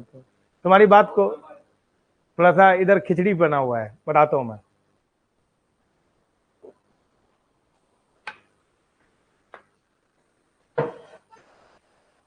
सुन लीजिए, दोबारा नहीं बताऊंगा। बात समझा? पहला और आखिरी बार बता रहा हूं। चालुक्य दिख रहा है यहां पर? इतने ही अंपायर पर पहले हुआ करते थे सातवाहन। सही बोला? यहां जब मौर्य हुआ करते थे तो मौर्य की डिक्लाइन होने के बाद यहां सुंगा और कन्वा आ गए, और यहां कौन आया? सातवाहन का जब खत्म हो गया तो उसका फ्यूडेटरी हुआ करता था वाकताक। तो इसके बाद कौन आए? वाकताक। वाकताक के फ्यूडेटरी चालुक्यास हुआ करते थे, तो वाकताक को डिस्प्लेस करके कौन आ गए? चालुक्यास। तो पहला जो चालुक्य हुआ करता था उसका एम्पायर यहां हुआ करता था। इसका नाम रखा गया बादामी चालुक्य या वातापी चालुक्य। क्लियर? क्योंकि इसकी राजधानी क्या हुआ करती थी? बादामी या वातापी। क्लियर है मैम? क्लियर है? किसी को दिक्कत? ये इसकी राजधानी थी वातापी, बादामी। बात समझेगी नहीं? बादामी पर एक केव्स भी है, बादामी केव्स। जानती हो बादामी केव्स के बारे में? कौन कौन से धर्म की चीजें पाई जाती हैं आप? Badami cave has been asked in UPSC ma'am, 3 बार पूछा गया लगातार। तो यहाँ एक केव्स है बादामी केव्स, और ये वातापी यहीं पर है। अभी आजकल कौन से डिस्ट्रिक्ट में पड़ता है? बागलकोट विद वातापी। ठीक है, मैं अभी दिखाऊंगा पिक्चर में आपको। इस जगह पे इसका राजधानी हुआ करता था। मैम सुनिएगा, Pulakeshin II was a very powerful raja. Harshavardhana को उसने हराया था, तो सोचो कि कितना पावरफुल राजा रहा होगा वो। तो उसके माइटनेस के बारे में कुछ नहीं। जब भी कोई पावरफुल राजा मरता है ना, उसके बाद क्या होता है कि जमीन में बहुत बड़ा कंपन शुरू होता है। ये स्टेटमेंट किसका है?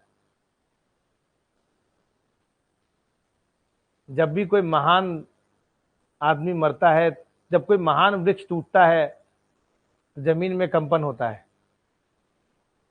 नहीं पता? तुम लोग का हिस्ट्री बहुत गोल है रे। राजीव गांधी का स्टेटमेंट था after the demise of the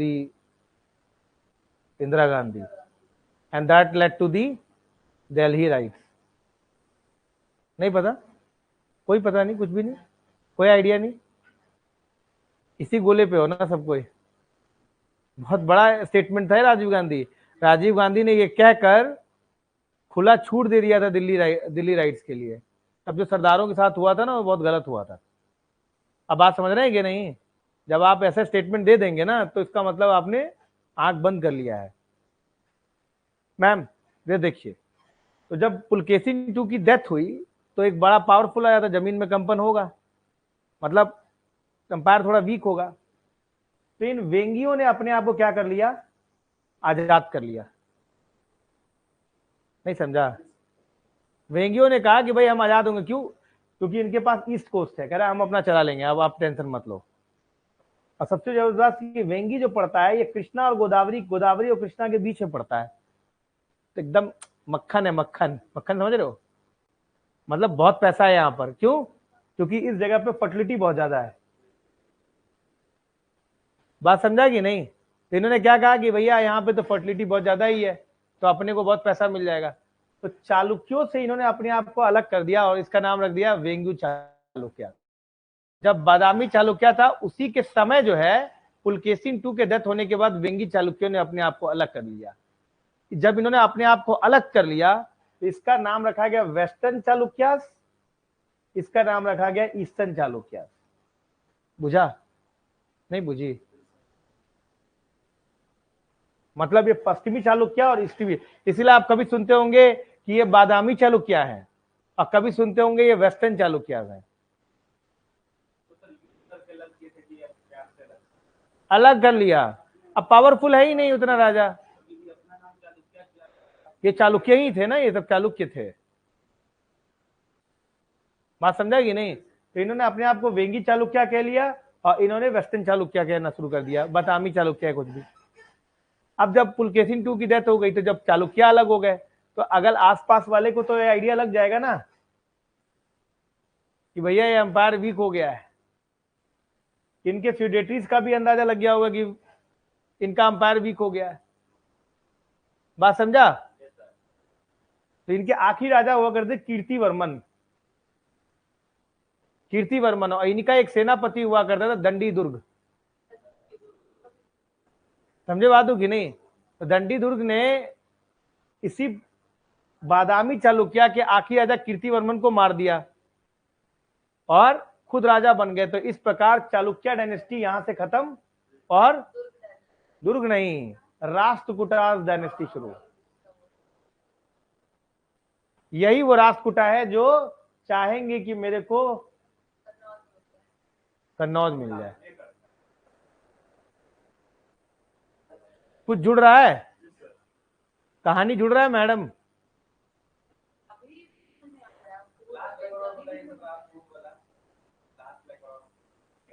क्या?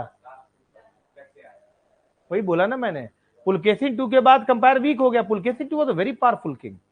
जब अंपायर वीक हो गया, तो बेंगियों ने कहा कि मैं अलग हो जा रहा हूं भाई। छोटे भाई ने कहा हम अलग हो जाएंगे, हमें नहीं रहना यहाँ पे। जब छोटे भाई आप अलग हो जाओगे, पुलकेशिन II के टाइम में दोनों मिले हुए थे, तो लोगों को लग रहा था मजबूत है। अब अपने को वेंगियों ने अलग किया, तो आसपास के लोगों ने कहा यार लगता चालुक्य कमजोर हो गया है। आपको अपने अपने घर के बारे में मजाक उड़वाना है, तो आप एक काम करिए, दो भाई झगड़ करके अपने घर को विभाजन कर लीजिए। देखिए गांव वाले कैसे मजे लेते हैं आपके। नहीं समझी? आप अगर दो भाई हैं और आपको अपना गांव में मजाक उड़वाना है, तो आप एक काम करिए, आप क्या करिए, घर में बंटवारा करवा लीजिए। घर में बंटवारा कराएंगे तो क्या होगा? गांव वाले समझ जाएंगे कि भैया दोनों भाइयों में बन नहीं रही है। अब क्या होगा पता है, बड़ा भाई आएगा तो छोटे भाई की बुराई करेगा गांव वाले, और छोटा भाई आएगा तो बड़े भाई की बुराई करेंगे गांव वाले, और कई बार और लड़ाई झगड़ा करवा देंगे। अरे तुम्हारा बड़का भाई तो बोल रहा था कि नालायक आदमी है बिल्कुल, ऐसा बोला क्या? अब उस चक्कर में होता क्या है कि बड़े भाई और छोटे भाई अपने गांव अपने घर में बात करने के बजाय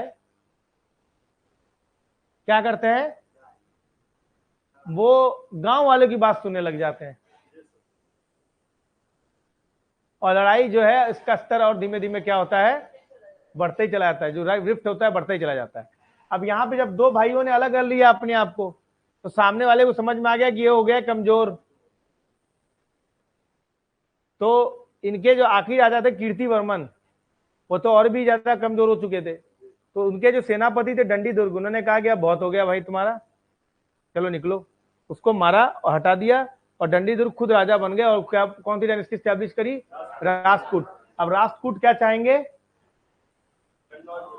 कन्नौज मिल जाए।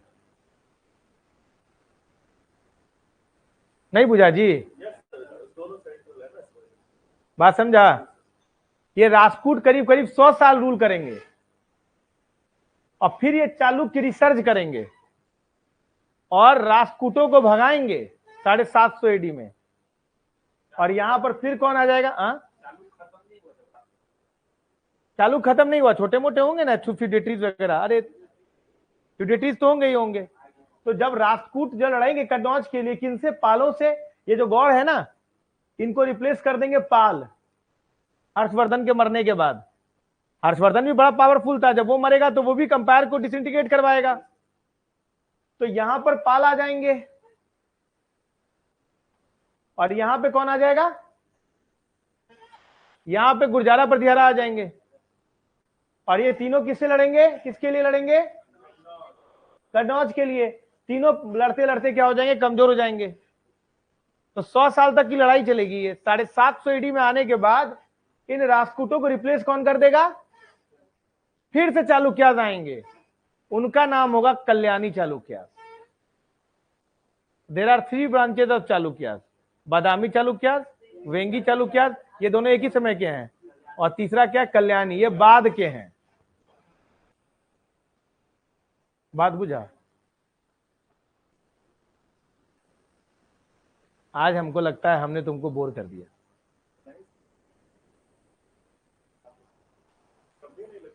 आधे लोग यॉर्निंग कर रहे हैं ना, तो इसलिए मुझे लग जाता है। बट कल मूवी भी देखने लगे थे क्या?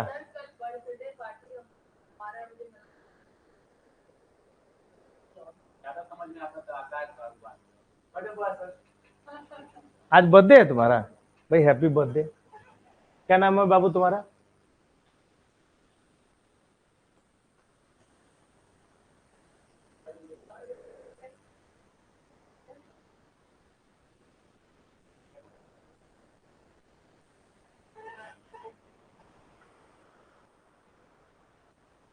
तो समोसा तो होना चाहिए।